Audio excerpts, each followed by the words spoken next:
The rain hammered down on Madison Avenue like bullets from heaven, each drop exploding against the cracked asphalt where Officer Rachel Turner stood, frozen, her hand trembling over her holster.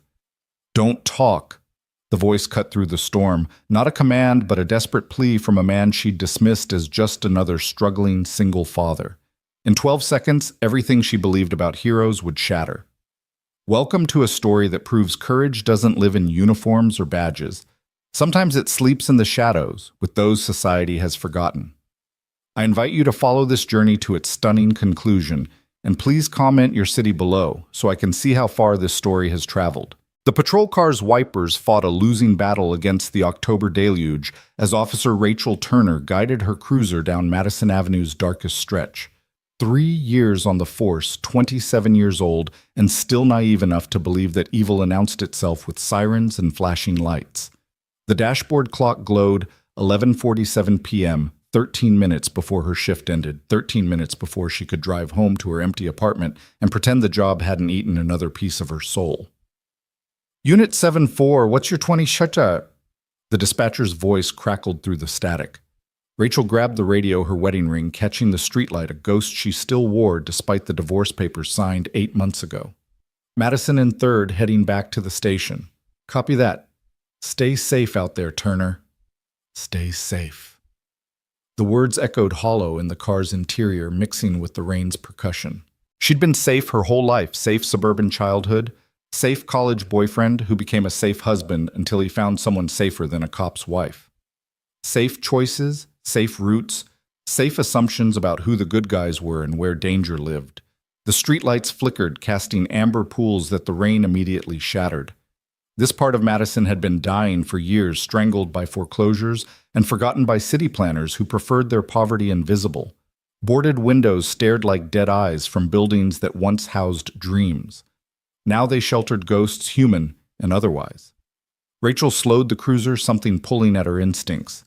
3 years of training screamed at her to keep driving to make it back to the station where coffee waited and fellow officers would complain about overtime.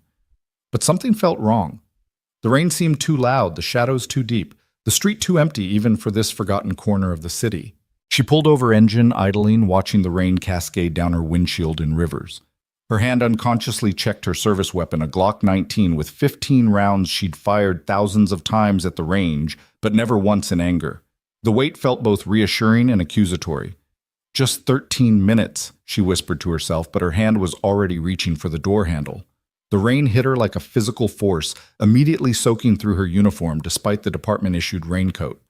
Water ran off her cap's brim in steady streams, blurring her vision. She should have stayed in the car, should have driven away, should have listened to that voice. Every cop develops the one that whispers about going home alive. Instead, she stood there, rain drumming against her shoulders, searching the darkness for whatever had made her stop. The street stretched empty in both directions, lined with the skeletal remains of what had once been a thriving commercial district. Lee's Hardware shuttered. Marino's Deli foreclosed. The old Regal Theater condemned. Each storefront a tombstone marking the death of someone's American dream. Movement caught her eye, subtle, almost lost in the rain's chaos. There, pressed against the brick wall of what used to be a pawn shop, stood a man. Not hiding exactly, but not wanting to be seen either. The rain had plastered his clothes to his body, revealing a frame that spoke of meals missed and pride swallowed.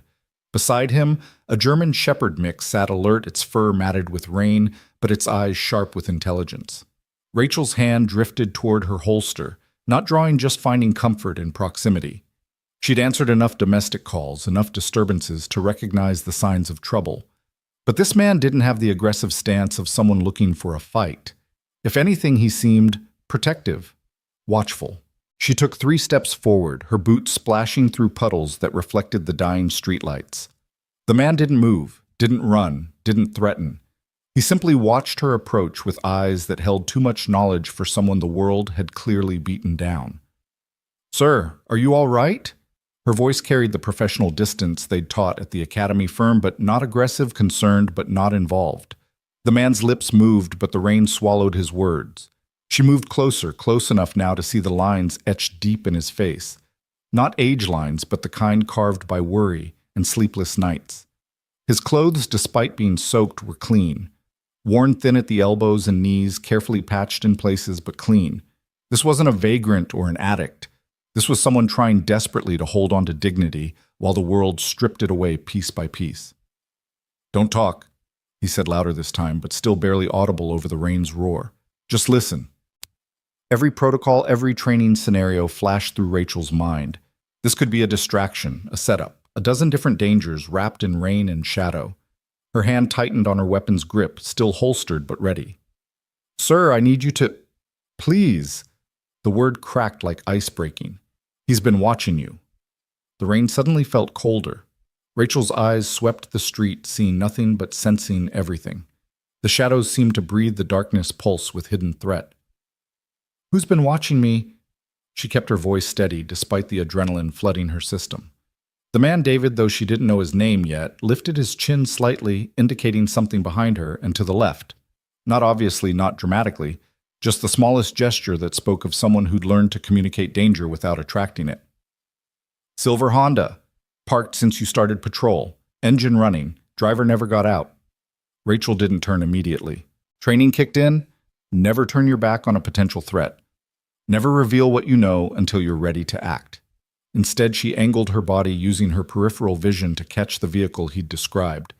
They're half hidden behind a dumpster exhaust, visible in the rain-cooled air. How had she missed it? "You're sure?" David nodded, water streaming from his hair. "I see things. People ignore me so they don't hide from me. He followed you from 10th Street. 10th Street. She'd made a traffic stop there 20 minutes ago. Routine speeding ticket, nothing memorable except the driver had been oddly nervous.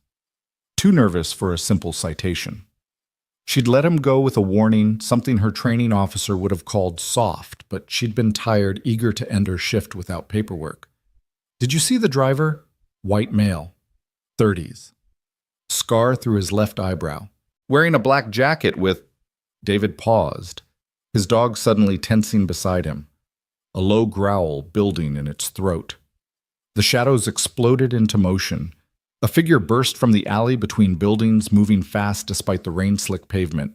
Rachel's training took over hand to weapon, body squared, voice commanding, "Stop, police!"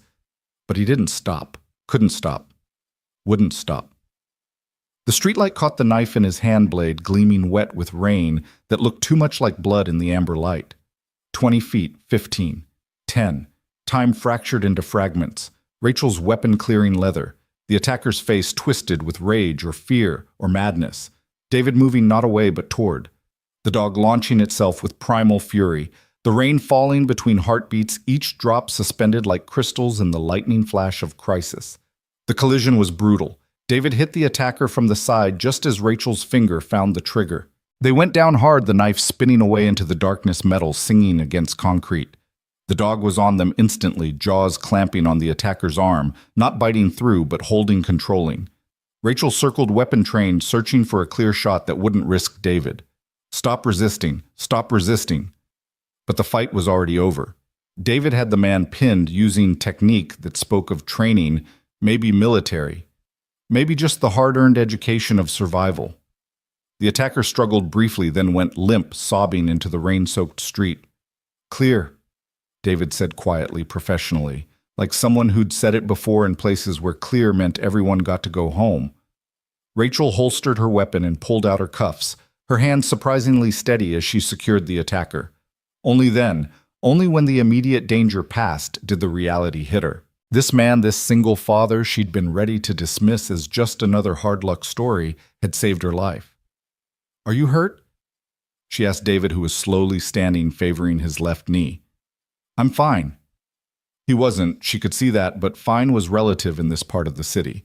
The dog sat beside its owner, tail wagging slightly despite the chaos, proud of its part in the drama. David's hand found the dog's head, a gesture of comfort and connection that said more than words about their bond. "That was—" Rachel started, then stopped. What was it, brave, stupid, incredible, all of those and more? "Necessary," David finished quietly. Sirens approached. Someone had called it in. Blue and red lights painted the rain in patriotic colors as backup arrived. The scene would soon be crowded with officers, detectives, questions, and paperwork. But for now, in this moment between crisis and conclusion, Rachel really looked at the man who'd saved her. His name was David Chen, she'd learned later. 35 years old. Former Marine honorably discharged. Lost his wife to cancer 2 years ago. Lost his job when he took too much time off to care for her. Lost his house when the medical bills came due. Now living in his 1997 Ford Explorer with his 8-year-old son Marcus and their dog Scout. Working whatever day labor he could find, showering at the gym when he could afford the day pass, doing homework with his son by flashlight, never letting the boy know how close they were to the edge. But she didn't know any of that yet. All she knew was that this man, this stranger society, had written off, had risked everything to save her. Why? She asked as the first patrol car screeched to a halt nearby. David looked at her with those eyes that had seen too much, lost too much, but somehow still held on to something essential. Because that's what you do. You see someone in trouble, you help. Doesn't matter who they are or what you have. You help. Officers swarmed the scene, taking control, asking questions. The attacker, Thomas Riley, they'd learned with a history of violence against women and a particular hatred for female officers, was hauled away, still sobbing about voices and debts, and someone named Angela who'd left him for a cop. David stepped back, blending into the background as naturally as breathing, the invisible man becoming invisible again. But Rachel wouldn't let him disappear. Not this time. I need your statement. She told him, which was true, but not the whole truth. David hesitated. People like him had learned to avoid official notice, to slip through the cracks rather than risk the system's attention. But something in Rachel's eyes, genuine gratitude maybe, or recognition of his humanity, made him nod. They sat in her patrol car while the rain continued its assault on the city, the heater running, windows fogging, creating a temporary sanctuary from the chaos outside. Scout curled in the back seat, finally relaxing. David gave his statement clearly, concisely, with the kind of attention to detail that made Rachel think he'd been more than just a Marine intelligence maybe, or special operations. He'd noticed things others would miss. The Honda's license plate partial but enough. The attacker's shoes expensive, inconsistent with his claimed unemployment. The way he'd held the knife, trained not street. You've done this before, Rachel said. Not a question. Different context, David replied, and she knew enough not to push. They sat in comfortable silence for a moment, watching the crime scene techs arrive, the rain still falling like it might never stop. Rachel thought about her safe life, her safe choices, her safe assumptions. Here was a man who had nothing but still gave everything, who lived in his car but maintained dignity, who could have walked away but chose to stand. Do you need anything? She asked. Medical attention, food? I could. We're fine. The reflexive response of someone who'd learned that accepting help came with costs. Pride, independence, sometimes safety itself. Your son, Rachel said carefully. Where is he now? For the first time, David's composure cracked slightly. At the library. They're open until midnight. He's doing homework. Marcus he's a good kid. Straight A's. Wants to be an engineer. Pride and pain mixed in his voice. He doesn't deserve this. Neither do you. David almost smiled, an expression that transformed his face, revealing the man he'd been before life's brutal mathematics had subtracted everything but survival.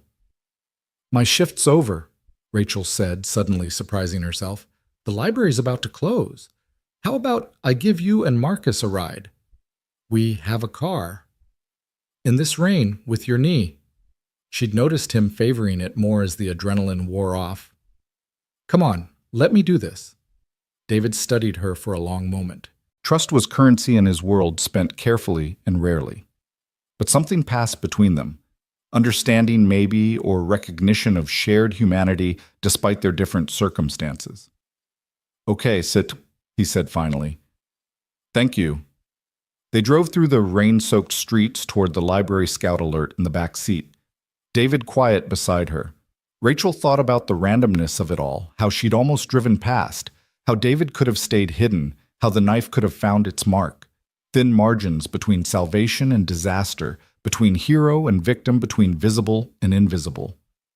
The library appeared through the rain like a lighthouse, its windows glowing warm against the night, and there, visible through the glass doors, sat a young boy at a corner table, surrounded by books, writing intently in a notebook, while a security guard watched benevolently from nearby. "That's Marcus," David said, and his entire being softened. Rachel watched as David limped into the library, saw the boy's face light up, despite obviously trying to play it cool. Saw the casual way David checked the homework, the gentle hand on his son's shoulder, the careful maintenance of normalcy despite their circumstances. Marcus packed up his books efficiently, clearly used to mobile living, and followed his father out without complaint or question. "This is Officer Turner," David told his son. "She gave us a ride." Marcus studied Rachel with intelligent eyes that missed nothing his father's son. "Thank you, ma'am." "You can call me Rachel," she said, surprising herself again. They drove to where David's Explorer was parked, a 24-hour Walmart lot where security didn't hassle people who kept to themselves. The SUV was old but clean windows covered with sunshades for privacy, the back carefully organized with plastic bins, and a sleeping area that spoke of military precision applied to homelessness. "Thank you," David said again, helping Marcus into the vehicle, Scout jumping in after. Rachel sat in her patrol car for a long moment after they'd settled in for the night, watching the rain streak her windshield. She thought about her apartment, 2 bedrooms mostly empty since the divorce. Thought about the system that could somehow let a veteran and his honor student son live in a parking lot. Thought about heroes and villains and all the gray spaces between. Her phone buzzed. Text from her sergeant. "Heard you had some excitement. You okay?" She typed back, "Fine. Hero civilian assisted. Get his info for commendation."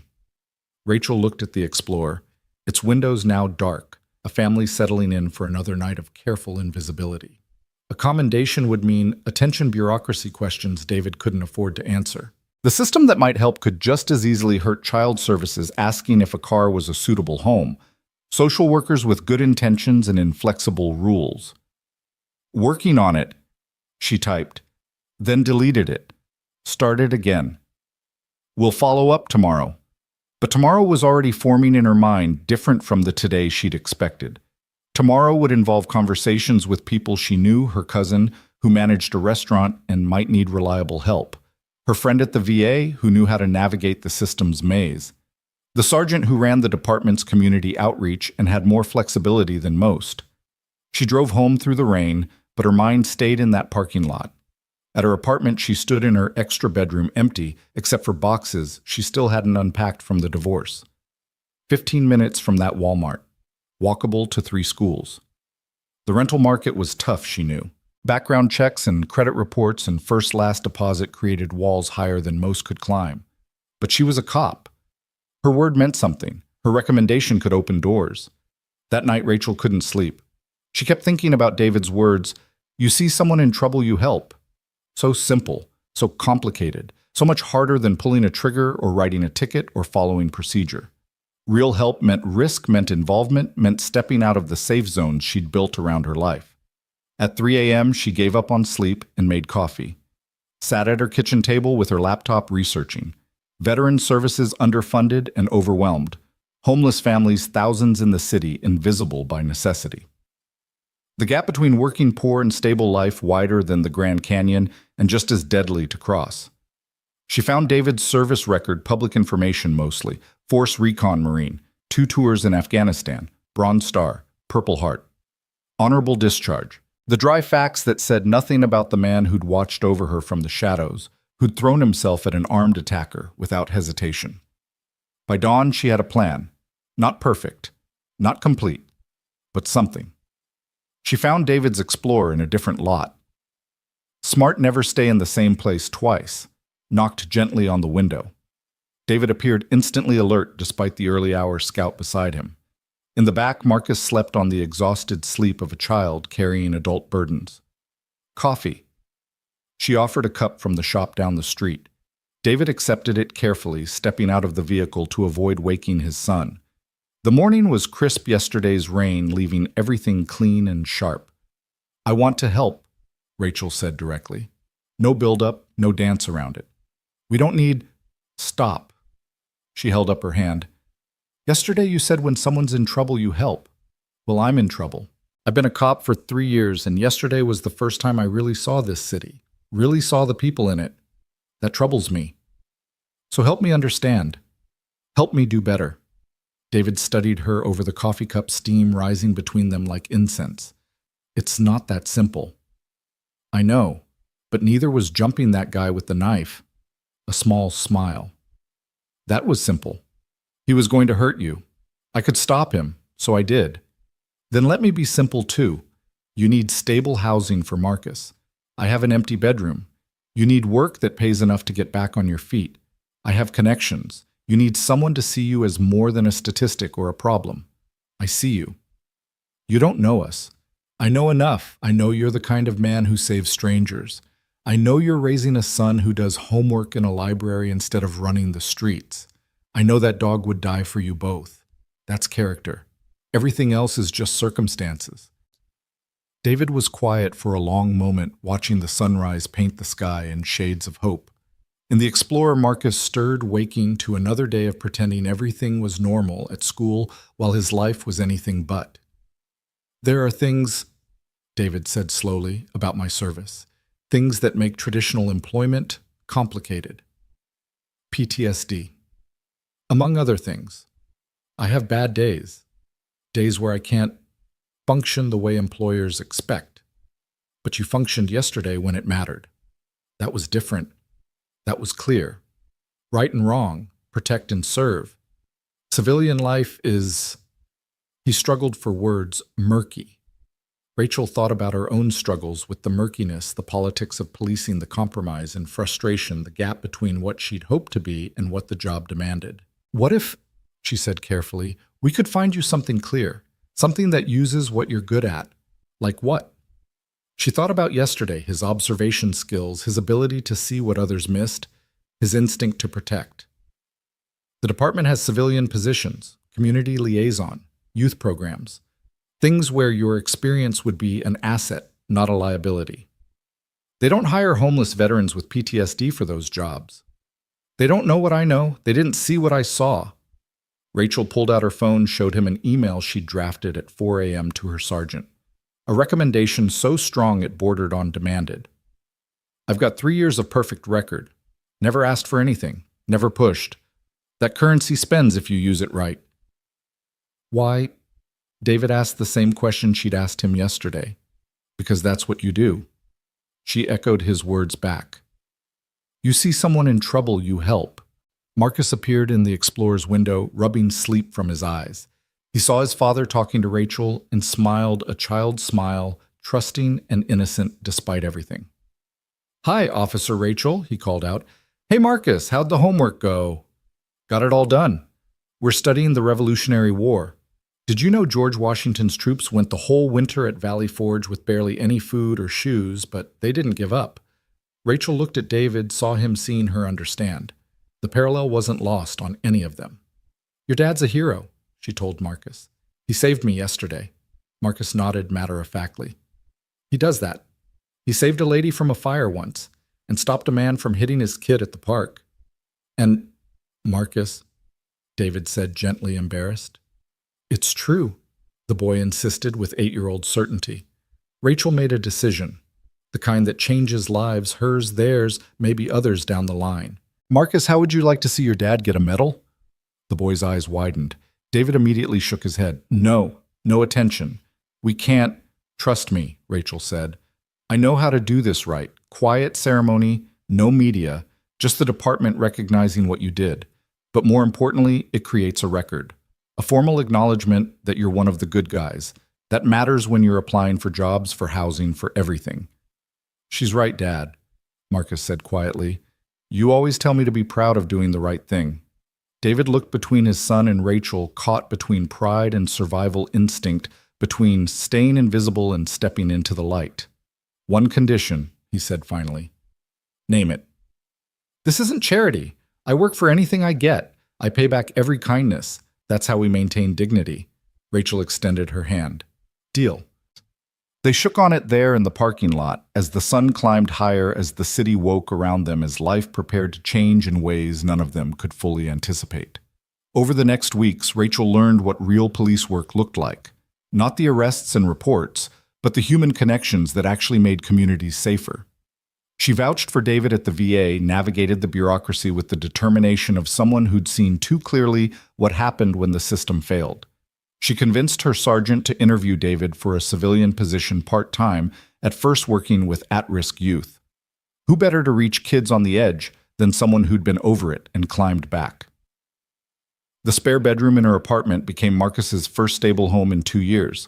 The boy bloomed like a plant, finally given sunlight, his grades soaring even higher, his smile appearing more often. Scout patrolled the apartment like she'd always belonged there, splitting her time between guarding Marcus while he studied and sitting with David on the bad nights when the war came back uninvited. David struggled at first with accepting help with being seen, with trusting that this wasn't temporary. But gradually, incrementally, he began to rebuild. The part-time position became full-time. The VA finally came through with proper treatment. The nightmares decreased, though they never fully disappeared. Some wounds never completely heal. They just become part of who you are. 3 months after that night in the rain, David stood in the community center teaching a group of teenagers basic self-defense. Half of them had records. Most had stories that would break hearts. All of them listened when he talked because he didn't talk down to them. He knew their struggles weren't abstract. He'd lived versions of them. The thing about rock bottom, he told them, demonstrating a defensive stance, is that it's solid. You can build from there, but you got to be willing to see the people reaching down to help you up. And more importantly, once you're up, you got to reach back for the next person. Rachel watched from the doorway, still in uniform, just off shift. She'd made this her regular stop, checking in on the program, on David, on the kids who were starting to trust that maybe the system could include people who actually cared. After class, as the teenagers filed out, some nodding respect to Rachel, a few actually making eye contact, David approached her. "Thank you," he said, as he did every time they met.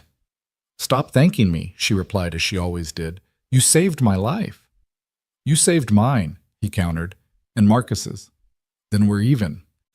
David smiled, that expression that still transformed his face, showing the man he was becoming again, or maybe for the first time without the weight of war or loss or survival crushing him down. "There's someone I want you to meet," he said, gesturing to a woman sitting in the corner with a young child. "Sarah and her daughter. They're living in their car. Sound familiar?" Rachel looked at the woman, young, tired, holding herself with the kind of rigid control that suggested pride was all she had left.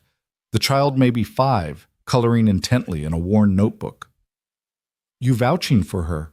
Rachel asked. "She's good people. Just had bad circumstances pile up. Lost her job when the factory closed. Couldn't make rent. Been keeping it together for 6 months, but winter's coming." Winter. Rachel remembered David's stories about last winter, the constant cold, the struggle to keep Marcus warm, the fear that child services would take his son if anyone noticed their situation. "You have a plan?" David nodded. "There's a maintenance position opening at the shelter on 5th. I know the manager. He'll hire her if someone vouches. She's handy, knows electrical and plumbing. Her dad was a contractor, taught her the trades. And housing. That's where I was hoping you might help. You know landlords now, people who trust your word." Rachel did know landlords now. In 3 months, she'd built a network of people willing to take chances on her recommendations. Not charity, but calculated risks backed by her reputation, and when necessary, her unofficial guarantee that problems wouldn't become police problems. "I'll make some calls," she said. "I knew you would." David paused, then added, "She reminds me of something you said that first morning, about seeing the city for the first time, really seeing it." "Yeah. There are thousands of us. Invisible people, living in cars and shelters on the streets. Most of us aren't addicts or criminals. We're just people who fell through cracks that kept getting wider. A medical bill, a factory closing, a war that followed us home. And once you fall, climbing back up alone is almost impossible." Rachel thought about her safe life, how thin the margins really were. One injury, one job loss, one bad break, and anyone could be David or Sarah or the thousands of others trying to stay invisible while maintaining dignity. "So we make ladders," she said. "One rung at a time. One person at a time," David agreed. That night, Rachel had dinner with David and Marcus in the apartment that had become their home. Marcus excitedly showed her his science project, a model of a bridge designed to hold maximum weight with minimum materials. The metaphor wasn't lost on any of them. Engineering, Marcus explained eagerly, is about finding the strongest structure with what you have available.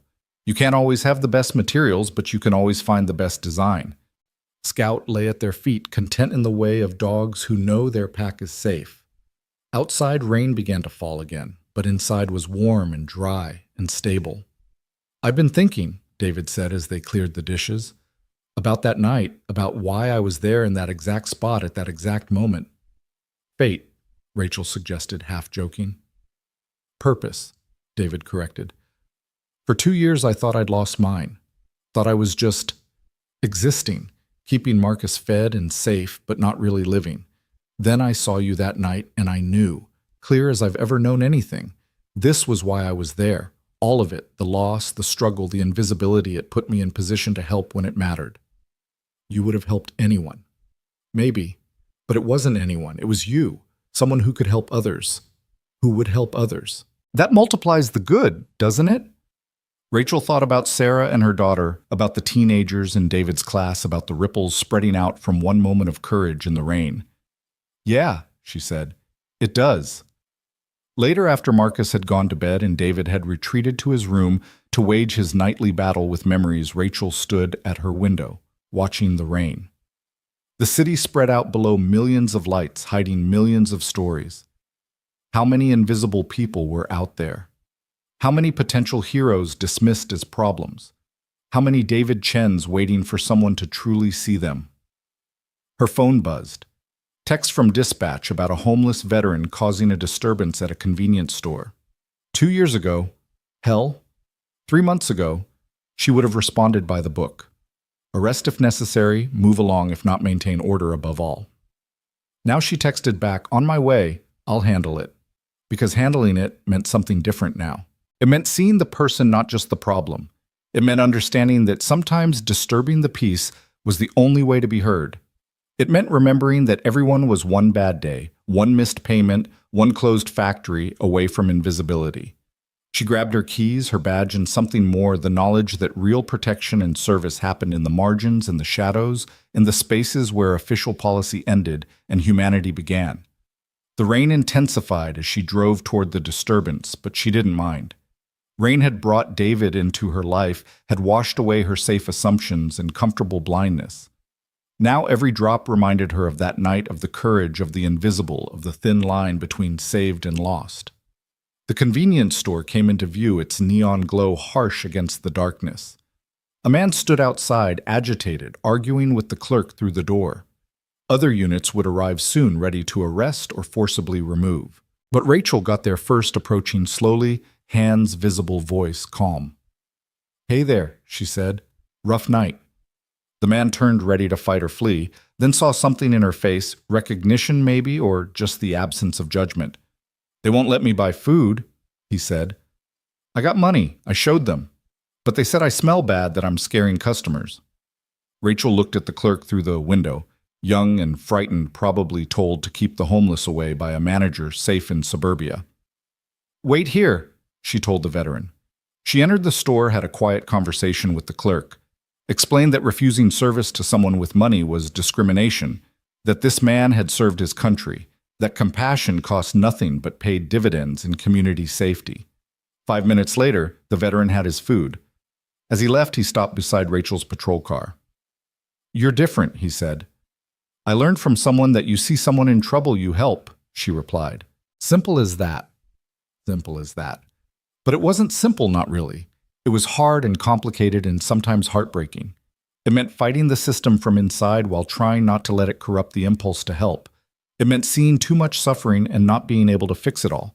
It meant carrying stories like David's and Sarah's and this veteran's, knowing that for everyone she helped, dozens remained invisible. But it was also necessary. As necessary as David's tackle in the rain, as necessary as Scout's loyal protection, as necessary as Marcus's determination to excel despite everything. Because courage wasn't just about the dramatic moments, the knife fights, and heroic interventions. Real courage was quieter, steadier. It was David getting up each day to face his demons while raising his son. It was Sarah keeping her dignity while living in a car. It was Marcus doing homework by flashlight without complaint. It was Rachel choosing to see what was easier to ignore. The rain continued as she drove home, but the city looked different now, not darker but more complex, full of hidden stories and invisible heroes of people one paycheck or one kindness away from completely different lives. She thought about her old partner who'd quit the force, said he couldn't take seeing the worst of people every day. But that wasn't what she saw anymore. She saw the best of people in the worst circumstances. She saw courage that didn't wear uniforms or carry badges. She saw humanity persisting despite systems designed to grind it down. Her phone rang. David. "Sarah got the job," he said without preamble. "Starts Monday." "That's great. What about housing?" "Working on it. But she's got hope now. That's everything." Hope. Such a small word for such a powerful force. The difference between existing and living, between invisible and seen, between falling and flying. "You did good," Rachel told him. "We did good," he corrected. "That's how it works. No one climbs alone." After they hung up, Rachel thought about that phrase, "no one climbs alone." It was the opposite of everything she'd been taught professionally and personally. Self-reliance, independence, standing on your own 2 feet. These were the virtues her culture celebrated. But David had shown her something different. Interdependence. Community. The radical act of accepting help and offering it in return. 3 months had passed since that night in the rain, but in many ways it was still happening. Every day brought new challenges, new invisible people becoming visible, new opportunities to choose between safety and service. The knife-wielding attacker was in prison, but the real danger, the indifference that let people fall through cracks, that was the ongoing threat Rachel now fought. She pulled into her apartment complex, noting David's light was still on. Probably reviewing job applications for the youth program, looking for kids everyone else had written off. He had an eye for potential that others missed, probably because he knew what it felt like to be dismissed. Inside, she found him at the kitchen table, surrounded by files scoured at his feet. "Can't sleep?" she asked. "Sarah's daughter, Lily.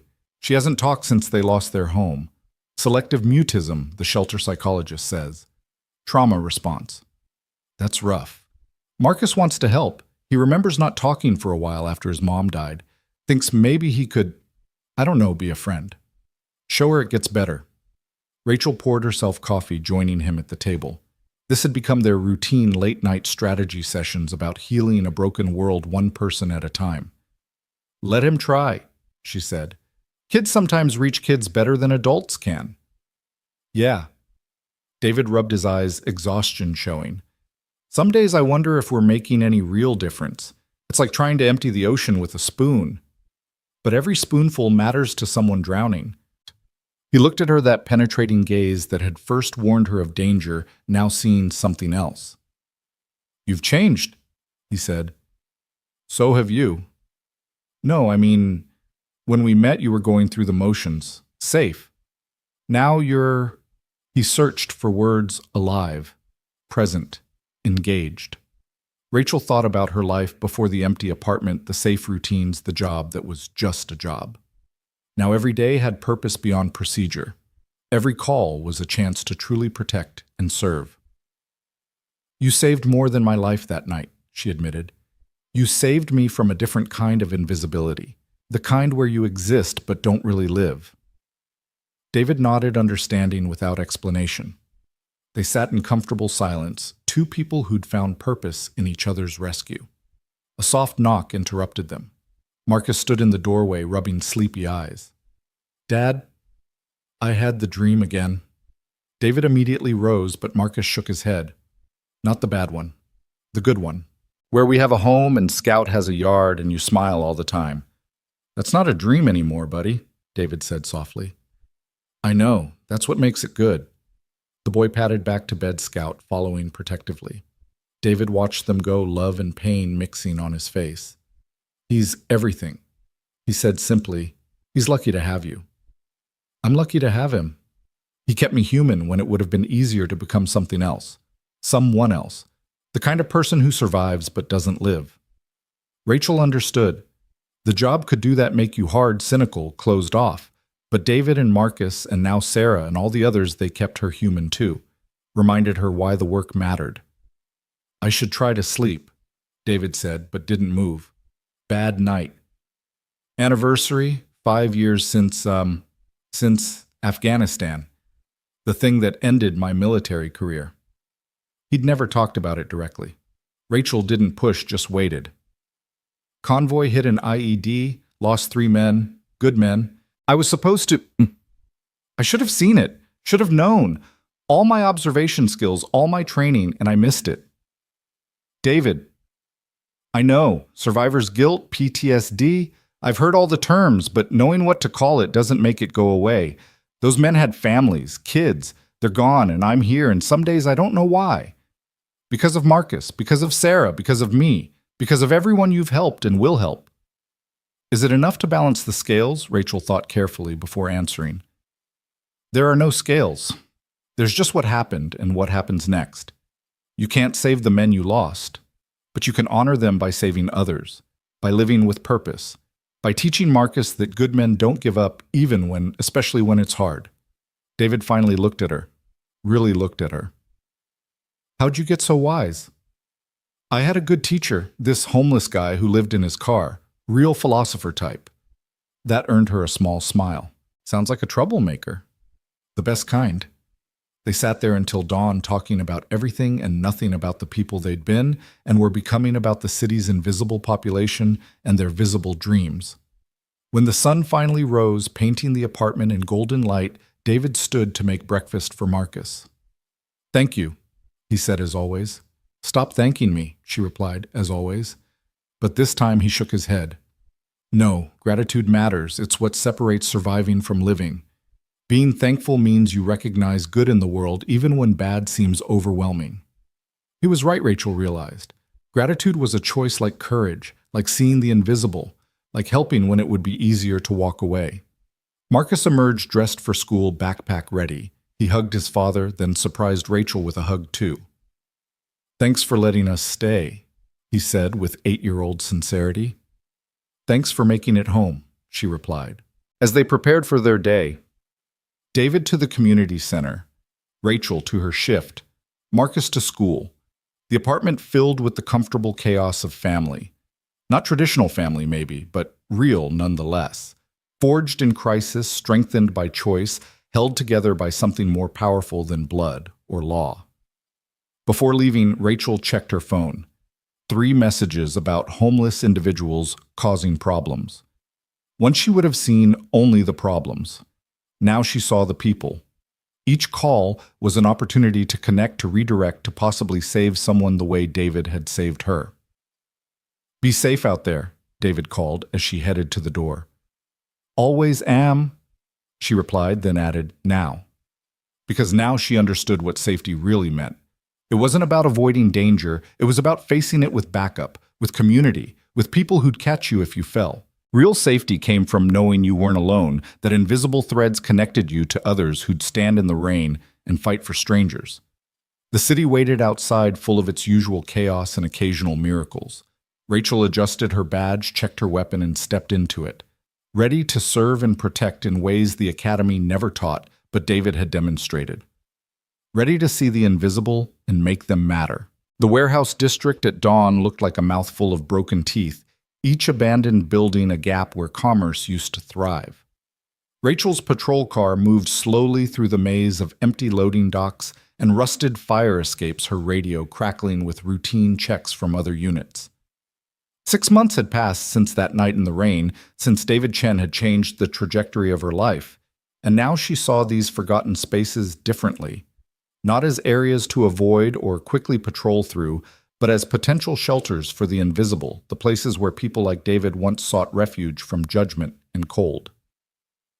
Unit 7-4. We've got a 1054 at the old Brennan Textile Building, dispatch called. Possible deceased called in by urban explorers. Rachel's stomach tightened. 1054 dead body. In places like this, it usually meant someone homeless had died alone, frozen or sick, or simply given up. She grabbed her radio. Unit 7-4 responding. ETA 3 minutes. The Brennan building stood 7 stories of industrial decay, its windows mostly shattered walls tagged with graffiti that told stories of territory and survival. 2 teenagers waited by a gap in the chain-link fence, their expensive cameras and urban exploration gear marking them as thrill seekers who'd found more than Instagram content. Third floor, one of them said, pale and shaken. We were just taking pictures. We didn't touch anything. Rachel called for backup, and the coroner then entered the building. The stairs creaked under her weight, each step echoing in the vast emptiness. The third floor opened into a massive space that once housed textile looms, now home to pigeons and decay. In the far corner beneath a relatively intact section of roof, she found him. Not deceased, not yet, but close. An elderly black man, maybe 70, wrapped in layers of threadbare blankets, his breath coming in rattles that spoke of pneumonia or worse. His eyes flickered open as she approached, confused and fever-bright. "Sir, I'm Officer Turner. I'm here to help." "What's your name?" His lips moved no sound at first, then barely a whisper. William Foster. Rachel immediately called for paramedics, upgrading the call from deceased to critical medical. While waiting, she knelt beside William, checking his pulse, weak but steady. His belongings were meager but organized, a Bible held together with rubber bands, a folder of documents in a plastic bag, a photograph of a woman and 2 children protected in a Ziploc bag. "My papers," William managed, gesturing weakly at the folder. "Important." Rachel opened it carefully. Inside were military discharge papers from Vietnam, a Bronze Star citation, Social Security documents, and surprisingly deed papers for a house on Maple Street dated 1975. "You own a house?" she asked gently. William's eyes filled with tears. "Lost it. Reverse mortgage. They said I could stay, but then the bank. My daughter, she tried to help, but..." The story came in fragments as they waited for the ambulance. William had owned his home free and clear until his wife got cancer. Medical bills mounted. A reverse mortgage seemed like salvation, access his home's equity to pay for treatment. But after his wife died, the terms became predatory. Missed payments during his grief led to foreclosure. His daughter lived in Seattle, had tried to help, but she had her own struggles. Pride kept him from telling her he was on the streets. 2 years, he whispered. 2 years out here, invisible. The paramedics arrived, stabilizing William, preparing him for transport. As they lifted him onto the gurney, he grabbed Rachel's hand with surprising strength. "My things, please." "I'll keep them safe," she promised, gathering his few possessions. At the hospital, Rachel stayed while doctors worked on William. Severe pneumonia, malnutrition, dehydration, a constellation of conditions that killed homeless elderly every winter. But William was a fighter, the doctor said, military tough. He might make it. Rachel called David from the waiting room. "I need your help." "What's wrong?" She explained about William, about the house, about the daughter who didn't know her father was dying on the streets of the city where he'd once owned property. "I'll find the daughter," David said immediately. "What's her name?" Rachel checked William's documents. Angela Foster Mills, Seattle area. On it, "How bad is he?" "Bad, but fighting." "Marines don't quit," David said quietly. "Neither do we." While David worked his networks, he'd become surprisingly good at finding people using skills from his intelligence days. Rachel dove into William's case. The reverse mortgage company Equity Solutions Inc. had a reputation. Dozens of complaints, particularly targeting elderly veterans. Legal, but predatory, operating in the gray spaces where ethics went to die. Her sergeant found her in the hospital cafeteria at shift change, still in uniform, surrounded by paperwork. "Heard you found another project," Sergeant Mills said, not unkindly. Since David's commendation ceremony, Mills had become more supportive of what he called Rachel's humanitarian tangents. He served in Vietnam, has a Bronze Star, lost his house to predatory lending. Now he's dying of pneumonia he caught sleeping in an abandoned building. Mills sat down, his expression hardening. "Equity Solutions. You know them." "My uncle almost lost his place to them. Bastards are legal vampires." He paused. "What do you need?" "Time, resources, maybe legal help." "The department has that new partnership with the Veterans Legal Alliance. I'll make a call." This was new Mills actively helping rather than just tolerating her efforts. The change had been gradual but real, spreading through the department as success stories accumulated. David's youth program had cut juvenile recidivism by 30%. 3 of Rachel's homeless contacts had become informal community watchers, preventing 2 robberies and finding a missing child. The invisible were becoming visible and, more importantly, valuable. David called back an hour later. Found her. Angela's a nurse at Seattle Children's Hospital. Single mom, 2 kids. She's been sending money to what she thought was her father's apartment. Someone's been cashing the checks. Jesus. Gets worse. She thinks he's angry at her, won't return calls. Doesn't know the apartment building was demolished 8 months ago. Can you... Already called her. She's on a flight tonight. Should be there by 10. Rachel felt the familiar surge of possibility, the feeling that maybe this time they could unbreak something broken. You're amazing. I'm motivated, David corrected. Every elderly veteran on the streets could be me in 30 years if things had gone differently. William stabilized over the next 12 hours, antibiotics fighting the infection fluids, restoring some strength. When he woke fully, Rachel was there with good news. Angela's coming, she said simply. The old man's face crumbled. She can't see me like this. I was supposed to be... You're her father, that's all that matters. I was somebody once, William said, looking at his hands scarred from textile work after the war, now thin and trembling. Had a home, a job, dignity. You're still somebody. You're William Foster, Vietnam veteran, Bronze Star recipient, father, grandfather, survivor. Survivor. He tested the word. That all that's left. Rachel thought of David, of Sarah, of all the invisible people she'd met. Surviving is the first step. Then comes living again.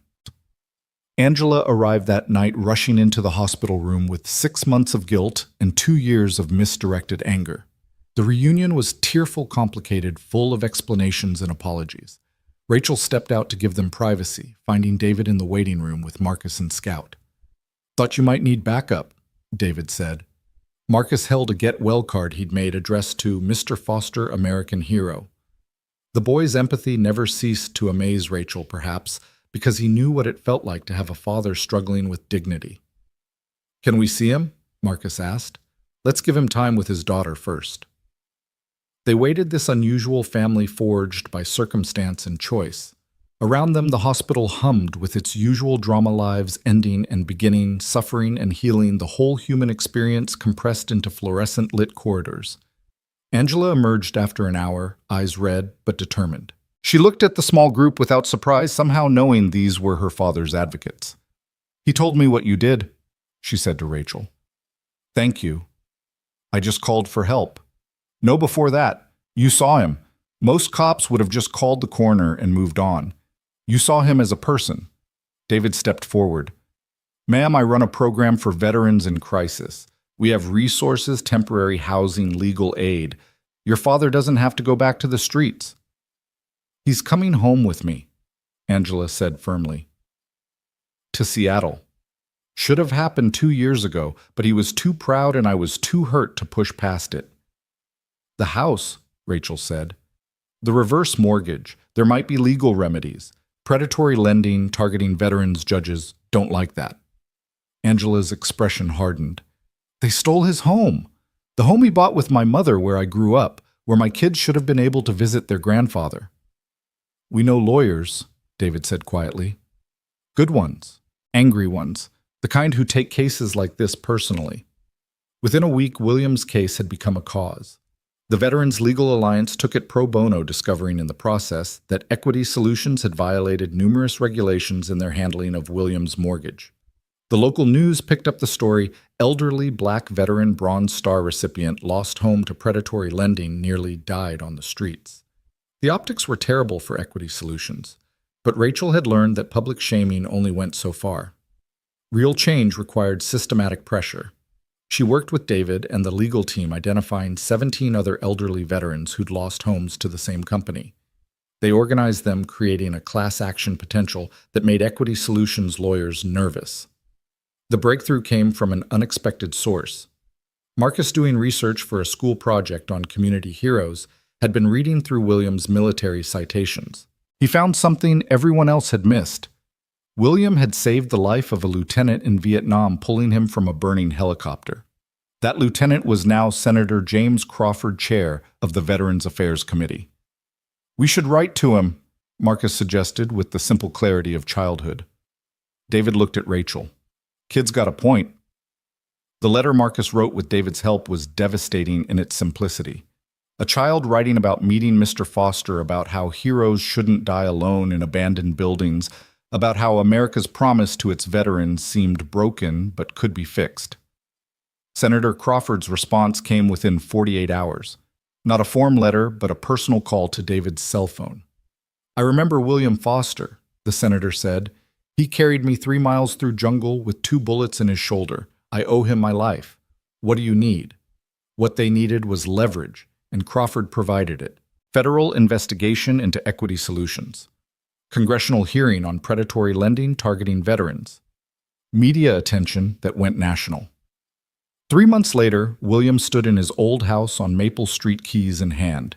The legal settlement had not only returned the property, but paid damages. The house needed work years of neglect showed, but it was his again. "I want to make it a transitional home," William announced, surprising everyone. "For veterans getting back on their feet. Angela's helping me set up a nonprofit, Foster House." Rachel watched David's reaction, the recognition of another invisible person choosing to become a ladder for others to climb. The renovation became a community project. David's youth program kids helped with painting and landscaping, learning construction skills and history from William's stories. Sarah, now stable in her maintenance job and apartment organized, donated furniture and supplies. Marcus designed a garden plan for the backyard, vegetables for the residents, flowers for beauty, because both were necessary. Officer Turner became a regular presence, not as law enforcement, but as friend and advocate. She'd learned to navigate between her official role and her unofficial mission, using her position to open doors while keeping her heart open to the stories behind the statistics. One evening, as they worked on installing new windows in Foster House, William pulled Rachel aside. "That day in the warehouse, I was ready to let go," he admitted. "Tired of fighting, tired of being invisible, tired of remembering when I mattered." "You always mattered." "No, I was disappeared. You know what that's like. To walk down streets you helped build and have people look through you. To have your whole life erased because you can't pay bills." Rachel thought of David's words about invisibility, about the thousands of Williams in every city disappeared by circumstance and systems that valued property over people. "But you saw me," William continued, "and that young man David, he found my daughter. And now," he gestured at the house coming back to life, "now I get to be the one seeing others." The first resident of Foster House was James, a Gulf War veteran David had met at the VA. Substance abuse issues under control but requiring support. The second was Maria, a female veteran with 2 teenagers escaping domestic violence. The third was Charles, Vietnam era, like William, artist and philosopher, who'd chosen streets over shelters because shelters didn't allow him to paint. Each brought their own story, their own skills, their own version of invisible made visible. James was a master carpenter who led the continuing renovation. Maria knew computers set up systems for job searching and benefit applications. Charles painted murals on the walls, scenes of hope and homecoming that transformed the space from house to home. Rachel brought judges and city officials through Foster House, showing them what was possible when systems bent toward justice instead of just order. Some got it immediately. Others required more convincing. But gradually, the model spread. Other cities called, wanting to replicate the program. David became the unofficial liaison between Foster House and his youth program, bringing kids to learn from veterans, creating connections across generations and experiences. His own healing accelerated in the teaching, explaining trauma to teenagers, helped him understand his own, showing them recovery was possible, proved it to himself. One night, 6 months after Foster House opened, they held their first community dinner. The dining room filled with an unlikely assembly. Formerly homeless veterans, at-risk youth, police officers, off-duty social workers. Angela visiting from Seattle with her children, and Marcus presenting his award-winning essay about community heroes. William stood to speak steady, now healthy. His dignity not just restored but transformed into something greater. "They say you can't go home again, Sig," he began. "But that's not true. You can't go back to who you were, but you can go forward to who you're meant to be." This house was where I raised my family, lost my wife, lost myself. Now it's where others find themselves. That's redemption. He looked at Rachel. Officer Turner saved my life, but more than that, she saved my purpose. Showed me that falling down doesn't mean staying down, that invisible doesn't mean insignificant. Rachel felt tears she didn't try to hide. This was what she'd joined the force to do, even if she hadn't known it at the time. Not just arrest criminals, but arrest the fall of good people. Not just protect property, but protect potential. After dinner, as people mingled and Marcus taught William's grandchildren a card game, David found Rachel on the back porch. Scout lay between them, content in the way of dogs who sense their pack is whole. "Remember that night in the rain?" David asked. "Every day. I've been thinking about what you said about me saving your life. But the truth is we saved each other. You from a life of safe blindness, me from invisible despair. And now," David gestured through the window at the warm scene inside veterans and youth official and unofficial helpers, all connected by threads of compassion and shared humanity. "Now we're saving others, teaching them to save each other, creating a different kind of safety net, one made of people who see each other, really see each other." Rachel's radio crackled a call about a disturbance at a homeless camp near the river. Once she would have responded with backup and citations. Now she responded with knowledge and alternatives. "I should take this," she said. "Want company." She looked at David, no longer the desperate father from that night in the rain, but not fully free of those shadows either. None of them were. They'd just learned to use their shadows to provide shade for others. "Always," she said. They drove toward the river Scout in the backseat, rain beginning to fall again. But this time the rain didn't feel like danger. It felt like possibility, washing clean, nurturing growth, connecting sky to earth, to river to sea, all water eventually finding its way home. The camp appeared in their headlights, a collection of tents and tarps that represented both failure and resilience. The disturbance turned out to be a dispute over space, the kind of conflict that arose when too many people competed for too little safety. Rachel approached not with authority, but with David's presence and a simple question: how can we help? The conversation that followed was complicated, involving territorial disputes and stolen belongings and mental health crises. But underneath was the same theme: people who'd become invisible to society, still trying to maintain visibility to each other, to matter in whatever small way they could. "Foster House has emergency beds," David offered. "Not permanent, but enough to get through the storm." Some accepted, others didn't, too broken or proud or afraid to trust. But seeds were planted. Word would spread that the cop and the formerly homeless vet were real allies, that Foster House was real sanctuary, that invisible didn't mean forgotten. Driving back, Rachel thought about the journey from that night 6 months ago to now. Not just her journey or David's, but William's, Sarah's, Marcus's, Angela's. All of them connected by choices to see and be seen, to help and accept help. "We're not solving homelessness," David said, reading her thoughts, as he often did now. "We're not changing the system overnight. But we're changing something. Everything changes when you change how you see. When you recognize that the person in crisis could be you with different circumstances. When you understand that helping others helps yourself, that community isn't about proximity, but about purpose." They arrived back at Foster House to find William teaching Charles chess, while Maria helped Marcus with algebra and James fixed a leaky faucet. Angela's children played with Scout in the yard despite the light rain. Sarah had arrived with her daughter Lily, who still didn't speak but smiled now, especially around Marcus, who understood silence. This was the real victory.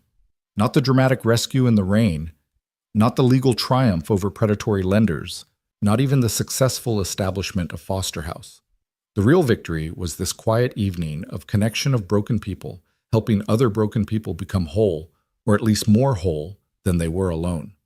Rachel's phone buzzed with a text from her ex-husband, reaching out after months of silence, saying he'd heard about her work, that he was proud of her, that maybe they could talk. She deleted it without response. That life-safe, conventional blind belonged to someone she used to be. The person she was now had different definitions of family success and love. "You good?" David asked, noticing her phone. "Better than good." "Home." Because home wasn't just a place, but a purpose. Not just shelter, but sanctuary, not just safety, but the courage to risk that safety for others. Home was William's recovered house becoming foster house. Home was David's car becoming Rachel's spare room, becoming a real home. Home was invisible, people becoming visible, becoming vital, becoming family.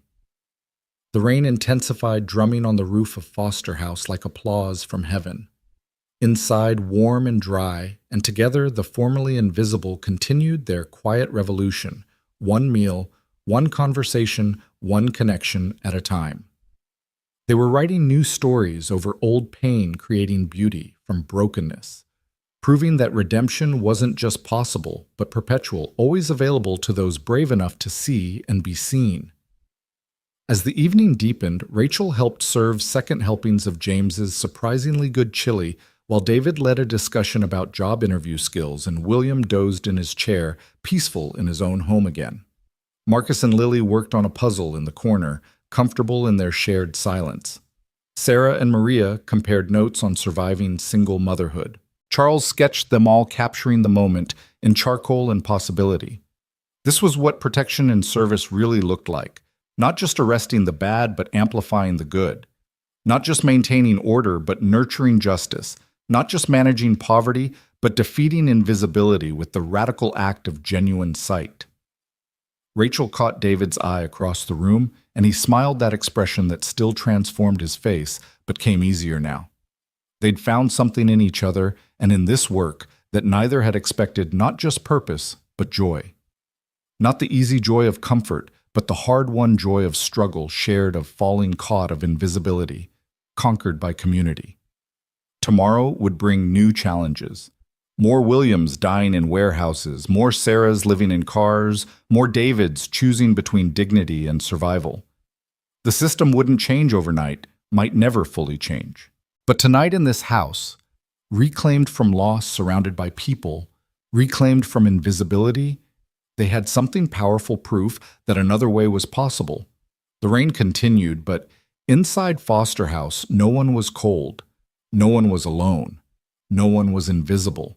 And in that warmth, that community, that visibility lived the seed of revolution, not the violent kind that destroyed, but the quiet kind that created one, saved life at a time. One opened eye at a time, one foster house at a time, until the city itself would be transformed by the radical idea that everyone mattered. Everyone could be seen, everyone deserved home. The news arrived on a Tuesday morning that started like any other, with Rachel reviewing case files while David prepared breakfast for Marcus. The call came from Sergeant Mills, his voice tight with barely controlled anger. "Turner, you need to see the news. Channel 7, now." Rachel found the remote, flipping to the local news, where reporter Jennifer Hayes stood in front of Foster House, her perfectly styled hair untouched by the morning wind.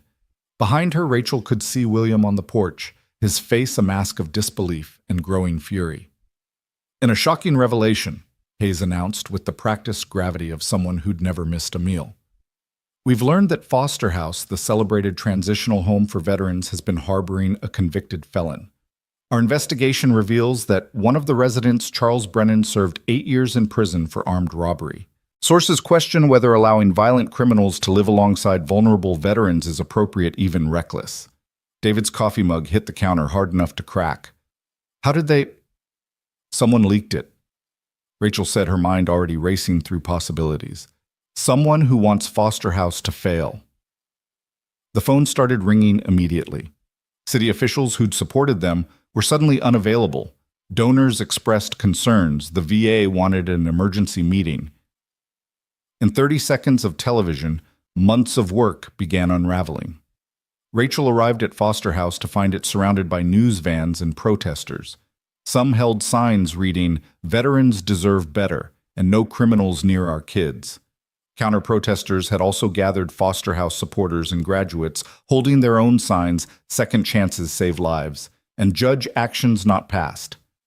Inside, she found controlled chaos. William sat with Charles, who looked like he'd aged 10 years overnight.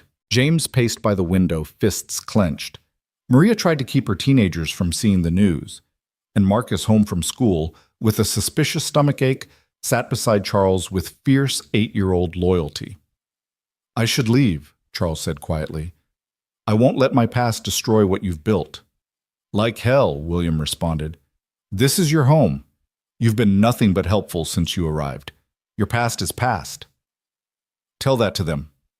Charles gestured toward the window where photographers pressed against the glass like vultures sensing carrion. David entered through the back door, having snuck past the media circus. I've been making calls. The leak came from Equity Solutions. They're using this to discredit William, undermine the lawsuit. Bastards, James spat. Charles did his time. Been clean for 5 years. He made a mistake when he was 23 and strung out. He's 46 now. Different person. Rachel's phone buzzed. Text from her sergeant. Chief wants you here. Now.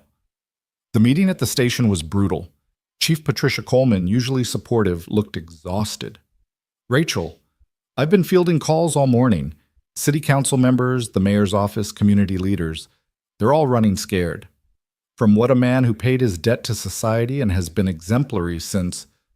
From the optics, Veterans Home harboring violent criminals makes everyone who supported it look bad. Makes you look bad. Makes the department look bad. So we abandon them. Let Equity Solutions win. Coleman's expression softened slightly. I'm not saying abandon. I'm saying be smart. Distance yourself temporarily. Let this blow over. With respect, Chief, that's exactly when they need support most. When it's hard. When it costs something. It could cost you your career, Turner. You've been on thin ice before with your unconventional methods.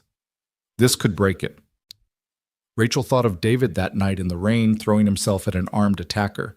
No calculation of personal costs, just recognition of necessary action. Then it breaks. She returned to Foster House to find the situation deteriorating. Someone had thrown a brick through a window. The protesters had grown louder, and Charles sat at the kitchen table writing what looked like a goodbye letter. Don't you dare, Rachel told him. Charles looked up with eyes that had seen too much. Officer Turner, I'm grateful for everything, but I won't be the reason this place fails. These people need Foster House. I'm just one person. You're not just anything, Marcus interrupted, surprising everyone. The boy stood straight, channeling his father's courage. You taught me how to draw. You painted that mural that makes everyone smile. You stayed up with Mr. William when he had nightmares about the war. You're not your worst day. You're all your days, and most of them have been good. The room fell silent. David put his hand on his son's shoulder, pride evident despite the crisis. Charles's eyes filled with tears. Kid's got a point, he said shakily. The kid's right, William declared, and I've got something to say to those reporters. Before anyone could stop him, William walked onto the porch. The media surged forward shouting questions. He raised one hand and something in his bearing, military, dignified, unbowed, quieted them. My name is William Foster. I served 2 tours in Vietnam. I've been awarded the Bronze Star and Purple Heart. I lost my home to predatory lending and nearly died on the streets. This house saved my life. The people in it saved my soul. Charles Brennan is one of those people. Yes, he has a past. We all do. Mine includes killing enemy soldiers who were probably teenagers. Does that make me a violent criminal? Or does context matter? Does growth matter? Does redemption matter? A reporter shouted, but he robbed a liquor store 23 years ago while addicted to drugs after his brother died in Iraq. He served his time, got clean, and has spent 5 years helping others. If we only judge people by their worst moments, then none of us deserve grace. But if we believe in the possibility of change and the power of community to transform lives, then Charles belongs here. We all do. Jennifer Hayes pushed forward. Mr. Foster, aren't you concerned about safety? William's gaze could have cut steel. Ma'am, I've lived with Charles for 4 months. He's taught art to troubled kids, cooked meals for new residents, and painted beauty onto walls that had only known ugliness. The only danger here is from people like you stirring up fear for ratings. The crowd stirred uneasily. Some protesters lowered their signs. Others pressed forward more aggressively. That's when Sarah arrived with her daughter Lily. They pushed through the crowd, Lily clutching something in her small hands. Without hesitation, they climbed the porch steps and stood beside William. Mr. Charles, Lily said, her voice small but clear, the first word she'd spoken in public since losing her home. I made this for you. She held up a drawing, a childish but recognizable portrait of Charles, teaching her to paint, both of them smiling. The silence that followed was profound. Sarah found the cameras. My daughter didn't speak for 8 months after we became homeless. Charles's art classes gave her a way to express herself. His patience and kindness helped her find her voice again. That's who Charles is now. That's who deserves to be here. The narrative was shifting. Rachel could feel it, see it, in the way some photographers lowered their cameras, the way some protesters began to look uncomfortable. But Jennifer Hayes wasn't done. What about the victims of his crime? Don't they deserve consideration?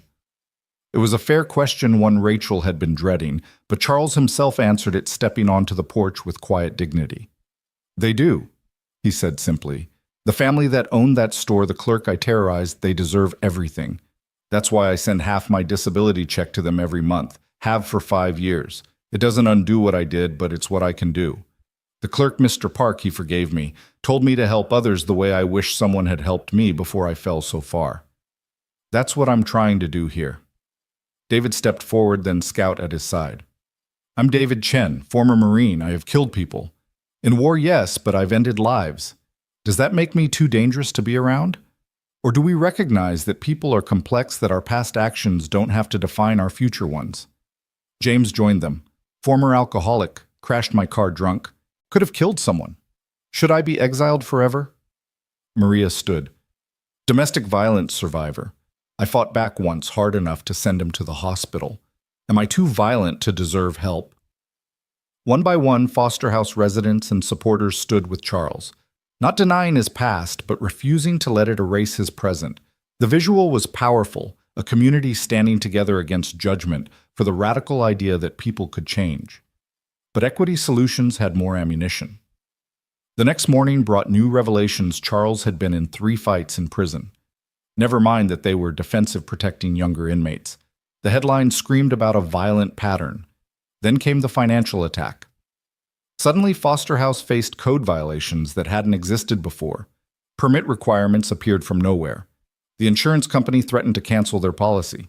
It was a coordinated assault designed to destroy through bureaucracy what couldn't be destroyed through shame. Rachel worked 18-hour days fighting on multiple fronts. She called in every favor, leveraged every connection. David mobilized his network of veterans and youth. William reached out to Senator Crawford again. But they were losing ground. The breaking point came when Child Protective Services showed up at Rachel's apartment. We've received a complaint, the social worker said, clearly uncomfortable, about a minor living in proximity to a violent felon. Rachel's blood went cold. Marcus doesn't live at Foster House, but he spends significant time there, and his father works with Mr. Brennan. We need to evaluate whether this environment is appropriate for a child. David arrived as they were questioning Marcus. His face was stone, but Rachel saw his hands tremble. The fear of losing his son, the nightmare that haunted every struggling parent, was materializing in their living room. Marcus answered their questions with remarkable composure for an 8-year-old. Mr. Charles is my friend. He's teaching me about perspective in art. Did you know that how you see something depends on where you're standing? Maybe you should try standing somewhere else. The social worker made notes, promised to follow up, and left them in crushing silence.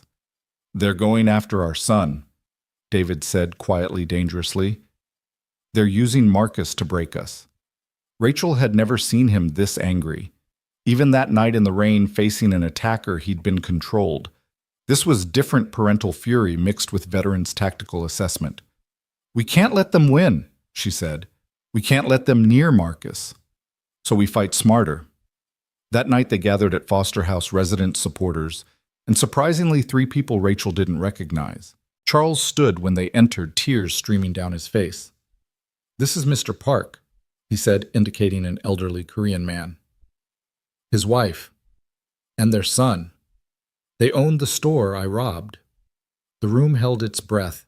Mr. Park spoke carefully accented English carrying enormous weight. Charles wrote us letters from prison, every week for 8 years, apologizing, sharing his recovery. We didn't respond at first, too angry, too hurt, but he kept writing. When he got out, he started sending money. Not court-ordered, just because it was right. Mrs. Park picked up the story. We lost the store. Not because of the robbery, but the economy. When Charles heard he sent more, it helped us keep our apartment. Their son, a man about Charles's age, stepped forward. I hated you, he told Charles directly. You traumatized my father, but hate is heavy. Forgiveness is freedom. My parents taught me that. You've shown you've changed. That matters. Mr. Park faced the room. We came because we saw the news. They make Charles sound like a monster, but monsters don't spend years trying to repair harm. Monsters don't teach children art. Monsters don't change. Charles changed. We support him being here. The media explosion that followed shifted everything. The Park's forgiveness became the story. Equity Solutions manipulation became obvious. Public opinion swung hard toward Foster House. The code violations disappeared. CPS dropped their investigation. Jennifer Hayes was reassigned after emails surfaced showing she'd been paid by Equity Solutions for consulting. But victory felt hollow to Rachel as she watched David holding Marcus extra tight each night, as she saw Charles flinch whenever someone knocked on the door, as she noticed William's hands shake when he thought no one was looking. They'd won, but the attack had left scars. We need to be stronger, David said one evening as they planned Foster House's expansion. Not just defensively. We need to make it impossible for them to attack us like that again. Rachel understood it wasn't enough to do good work. They needed to be unassailable, their reputation so solid that future attacks would backfire immediately. The solution came from Marcus because of course it did. Why don't we tell everyone stories? Not just when bad things happen, but all the time. So people know who we really are. William loved it. A newsletter, old school, but also online. Regular updates about our residents, our successes, our challenges. Transparency as armor. Charles volunteered to illustrate it. Maria would handle the digital side. James would collect stories. They'd call it Visible, a monthly chronicle of invisible people becoming seen. The first issue featured Charles's journey complete with the Park's blessing and a photo of Mr. Park learning to paint in Charles's art class. The second told William's story of loss and recovery. The third introduced James's carpentry program teaching skills to other veterans. But it was the fourth issue that changed everything. It featured a simple story about Marcus and Lily working on homework together at Foster House, two children who'd experienced homelessness finding normal in what others called abnormal. The photo Charles had taken showed them concentrating intensely surrounded by veterans and formerly homeless individuals, all quietly supporting their education. The image went viral. Not sensational, just true. Two kids doing homework in a place that society said should be dangerous, but was actually safer than many traditional homes. The comments poured in from teachers, parents, veterans, social workers, all recognizing something authentic and necessary. Donations increased. Volunteers multiplied. Other cities didn't just call for advice, they sent representatives to learn. Foster House became a model, but more importantly, it became unassailable. Too many people had stake in its success now. 6 months after the attack, they held an open house. 300 people attended. The mayor spoke. Senator Crawford sent a video message. The Parks were guests of honor. But the moment that mattered most to Rachel was when Charles unveiled his newest mural. It covered the entire side of Foster House, a massive tree with roots made of darkness and pain, but branches reaching toward light. In the branches were faces every resident past and present, every supporter, every child who'd found safety there. At the base of the tree, barely visible unless you knew to look, were words, "Growth requires both sun and storm." Jennifer Hayes was there now working for a nonprofit after her journalism career imploded. She approached Rachel tentatively. "I wanted to apologize. I was so focused on the story that I forgot about the people." Rachel studied her, seeing ambition curdled into regret. "Apology accepted, but learn from it. Every story you tell is about someone's life, someone's family, someone's hope. Treat that with respect."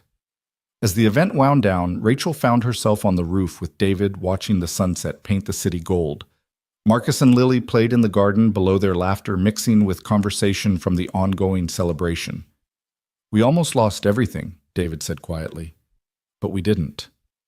Because Charles's victims forgave him, because Marcus spoke up, because 1,000 small graces aligned. It could have gone the other way. Rachel knew he was right. They'd been lucky, but also prepared, also brave, also supported by community they'd built through months of patient work. "That's why we keep building," she said. "Make the foundation so strong that attacks just reveal the attacker's weakness." David nodded, then surprised her by taking her hand. They'd been dancing around something beyond partnership for months, both too scarred by past relationships to risk new ones. But surviving the attack had clarified things. "Rachel, I know," she said. "Me too." It wasn't a movie moment. No dramatic kiss or declaration. Just two damaged people recognizing something good and deciding to protect it. Like Foster House itself, not perfect, but real. Not easy, but worth it. Below them, William called everyone together for dinner. The dining room filled with unlikely family former addicts and accomplished professionals, veterans and civilians, children and elders, all connected by the radical act of seeing each other as human. Charles said grace, his voice steady and grateful. "For second chances and third ones. For those who see us not as we were, but as we're becoming. For walls that become bridges and strangers who become family. For the courage to be visible, scars and all. Amen." The amens echoed from 24 throats, followed by the comfortable chaos of communal dining. Stories shared, jokes told, plans made. Sarah announced she'd been promoted to head of maintenance at the shelter. James had been hired to teach carpentry at the vocational school. Maria's son had been accepted to college with full scholarship, small victories that added up to revolution. But the biggest change was in the applications. Foster House now received 50 a month. Not just veterans, but their families, friends, fellow survivors. The model was replicating Foster House 2 was already under construction, funded by a combination of government grants, private donations, and surprisingly a settlement from Equity Solutions, who decided fighting Senator Crawford's attention wasn't worth it. Rachel's phone buzzed with a text from her chief. "City Council wants to give you commendation. Ceremony next week." She showed it to David, who smiled. "Look at you, from troublemaker to hero." "We're all heroes," she corrected. "That's the point." As dinner continued below, Rachel thought about the journey from that night in the rain to now. 2 years of transformation, not just for individuals, but for the community itself. The invisible hadn't just become visible. They'd become vital. The city was safer, not because more people were arrested, but because fewer people fell through cracks. David squeezed her hand. "What are you thinking?" "About expansion. Foster houses in every neighborhood, art programs in all of them, job training, childcare. Make the safety net so tight that no one falls through. Ambitious. Necessary." Marcus appeared in the doorway. "Dad, Rachel, Mr. William wants you. He has an announcement." They descended to find William standing at the head of the table, Charles beside him, both grinning. "We got the grant," William announced. "The big one. Federal funding for 10 foster houses nationwide. They want us to train the directors, share our model, spread what we've built." The room erupted in celebration. Maria cried. James pumped his fist. Sarah hugged Lily, who was smiling wider than anyone had ever seen. Charles just stood there, overwhelmed by the journey from condemned criminal to national model creator. But it was Marcus who said what mattered most. "We're going to help so many people." Yes, Rachel thought, looking around the room at faces that had gone from desperate to determined, from invisible to invaluable.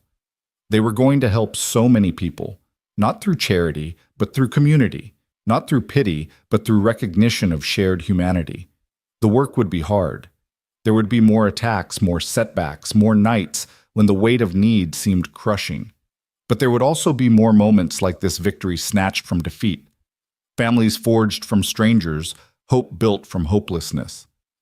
Outside, night fell on the city, but inside Foster House, light blazed.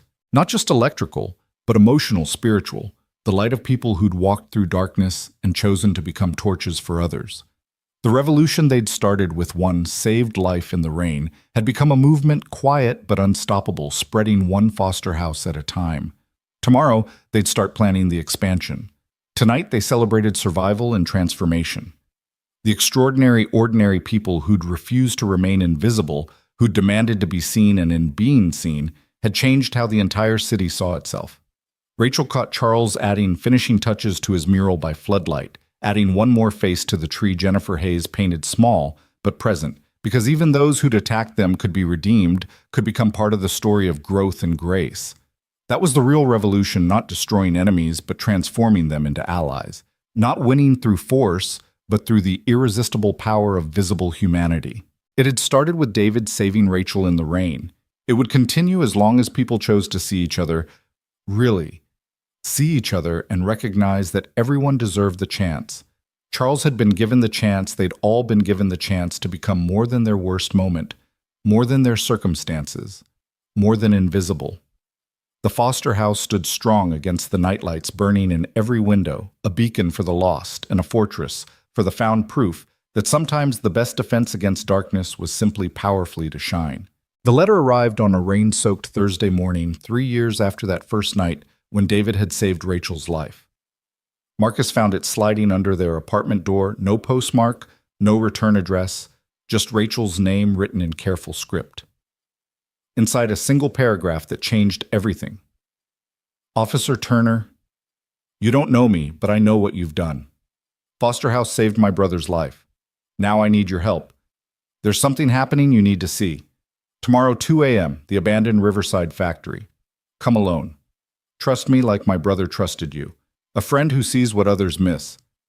Rachel showed it to David immediately. His tactical mind went to work analyzing threats, considering possibilities. It could be a trap. Equity Solutions still has grudges, or someone else we've crossed. Or it could be someone who needs help. You can't go alone. The letter says, I don't care what it says. David's voice carried the edge it got when Marcus was threatened, when family was at risk. Because that's what they'd become, family. Not officially, not legally, but in every way that mattered. I'm coming with you. Rachel knew better than to argue when he used that tone. They'd learned to read each other's limits over the years, to know when to push and when to accept. This was acceptance time. The Riverside factory loomed against the night sky like a rotting tooth, 6 stories of broken windows and rusted fire escapes. Once it had employed 3,000 people manufacturing textiles that clothed half the state. Now it sheltered rats and rumors, the kind of place where people disappeared and nobody asked questions. David, parked 3 blocks away, approached from the south while Rachel took the main entrance. They'd done this dance before him, as invisible backup, her as visible presence. Their earpieces crackled with shared breath as they entered the darkness. Second floor, David whispered. Movement. Rachel climbed the stairs, each step echoing despite her efforts at silence. The second floor opened into a vast space machinery shadows, creating a forest of metal and memory. At the far end, a figure stood backlit by a camping lantern. Young, maybe 25, wearing a hooded sweatshirt that couldn't hide the military bearing. Female Rachel realized as she got closer with eyes that had seen too much too young. Officer Turner, thank you for coming. The woman's voice was steady but strained. My name is Jessica Martinez. My brother Tony lives at Foster House. You helped him after he got back from Afghanistan. Rachel remembered Tony's severe PTSD, traumatic brain injury, suicide attempts. Foster House had been his last chance, and it had worked. 6 months of patient support, Charles's art therapy. William's veteran wisdom, and Tony had stabilized. Last she'd heard, he was working construction and dating a nurse from the VA. Tony's doing well, Rachel said carefully. Because of you, because of Foster House. Jessica pulled back her hood, revealing close-cropped hair and a bruise fading on her left cheek. That's why I'm here. There are others who need what Tony got, but they can't come forward, not officially. Why not? Jessica glanced around nervously. Because they're not supposed to exist. Before Rachel could respond, footsteps echoed through the factory. Not David's careful movement, multiple people moving with purpose. Jessica's hand went to her waistband where Rachel glimpsed a pistol. Did you set me up? Rachel's hand found her own weapon. No, they must have followed you. Or me. Damn it! Jessica grabbed the lantern, smashing it against the ground, plunging them into darkness. This way! Quick! They ran through the maze of machinery, Jessica leading with surprising confidence. Behind them, voices shouted, flashlight beams swept the space. Rachel's earpiece crackled, David reporting 4 hostiles, maybe more, converging on their position. A door appeared in the darkness. Jessica yanked it open, revealing stairs going down. Underground tunnels. They connect to the storm system. Rachel hesitated. Following an armed stranger into underground tunnels violated every protocol, but something in Jessica's desperation, her genuine fear, made the decision. They descended into darkness that smelled of rust and decay. The tunnel stretched ahead, barely tall enough to stand upright. Water dripped steadily and things scurried away from their footsteps. "David going underground," Rachel whispered into her mic. "Southeast corner service tunnel." "Copy. Circling back. Watch your six." They moved quickly through the tunnels, Jessica navigating turns without hesitation. After 10 minutes that felt like hours, she stopped at a section where the tunnel widened. A grate overhead let in streetlight. Safe enough to talk. "Explain," Rachel demanded. "Who are those people? What doesn't exist?" Jessica sat heavily against the tunnel wall, exhaustion showing. Black sites. Off-the-books operations. Some military, some contractors, some nobody claims. People like my brother weren't the only ones broken by war. Some got broken by what they were ordered to do after. Things that officially never happened. Rachel felt cold that had nothing to do with the tunnel. "You're talking about veterans who can't get help because their service doesn't exist on paper. Men and women who did terrible things under orders and now can't live with it. But they can't go to the VA because their records are sealed or destroyed. Can't get therapy because they can't talk about what happened. They're killing themselves, Officer Turner. One by one in silence because the country that used them pretends they don't exist. How many? In this city, maybe 30. Nationwide, hundreds. Maybe thousands." Jessica pulled out a phone, showed Rachel photos. Men and women, all ages, all carrying that 1,000-yard stare Rachel had learned to recognize. They need what Foster House provides: community, understanding, a place to exist without questions. Foster House has to follow regulations, background checks, documentation. I know, that's why I'm not asking you to take them to Foster House. Jessica stood, resolution hardening her features. I'm asking you to help me create something new, something specifically for them. Footsteps echoed through the tunnels. David's voice crackled through the earpiece. "They're in the system, multiple entry points. You need to move." Jessica led them deeper through passages that narrowed and widened past junction points marked with symbols Rachel didn't recognize. Finally, they emerged through a drainage grate into an alley behind a row of warehouses. A van waited, engine running. Behind the wheel sat a man Rachel recognized with a shock, Michael Reeves, who'd supposedly died in Syria 2 years ago. She'd attended his memorial service, comforted his widow. "Hello, Officer Turner," Michael said quietly. "Sorry about the funeral. It was necessary." The world tilted. Rachel grabbed the van for support. "You're dead. Your wife, your kids, they think you're dead. It's better than knowing what I became, what I did." His hands gripped the wheel with white-knuckle force. "Get in! Those weren't random thugs in the factory. They're contractors cleaning up loose ends. We need to move." David materialized from the shadows, weapon drawn, but not quite aimed. "Rachel, what the hell is happening?" "I wish I knew." She made a decision based on instinct, the same instinct that had made her stop that night in the rain. "We're getting in the van."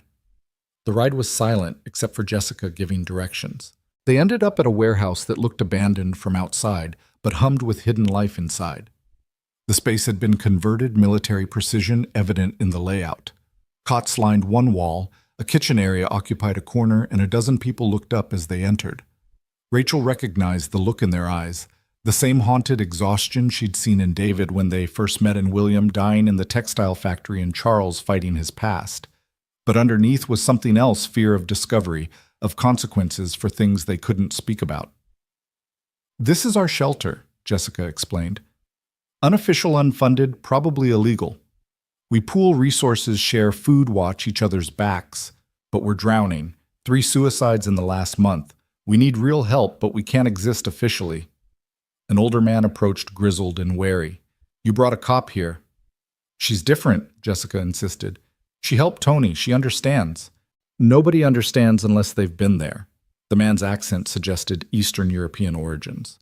"Unless they've done things that don't go in reports, that don't get medals, that eat you alive from inside." David stepped forward. "Kandahar, 2009.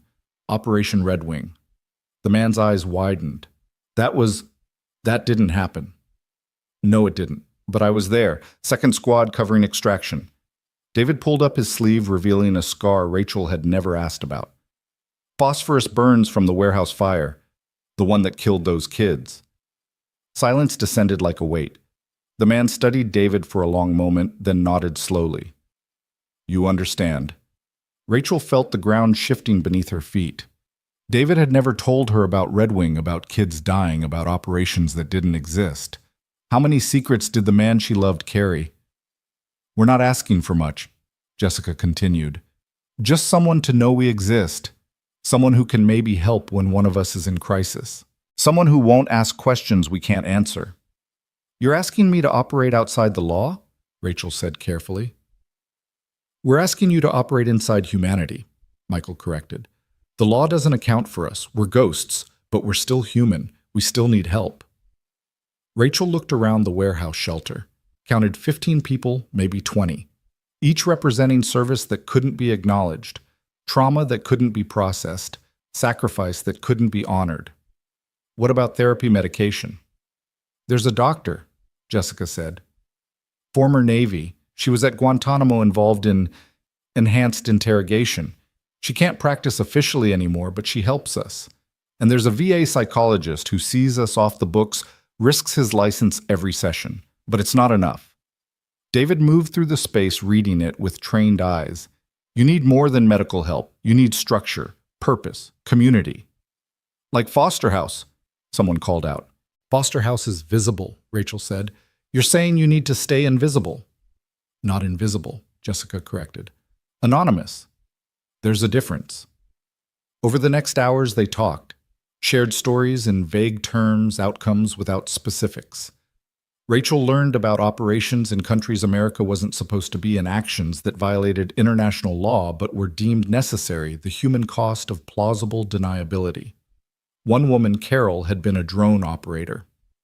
I killed a wedding party, faulty intelligence, 43 dead including children. Command said it never happened, but I see their faces every night. A young man, maybe Marcus's age in 15 years, talked about interrogations in black sites. They gave us drugs to keep us awake, keep us aggressive. Now I can't sleep without seeing what I did. Each story was a weight, a burden these people carried alone because officially their trauma didn't exist. They couldn't even name their pain without risking prosecution or worse.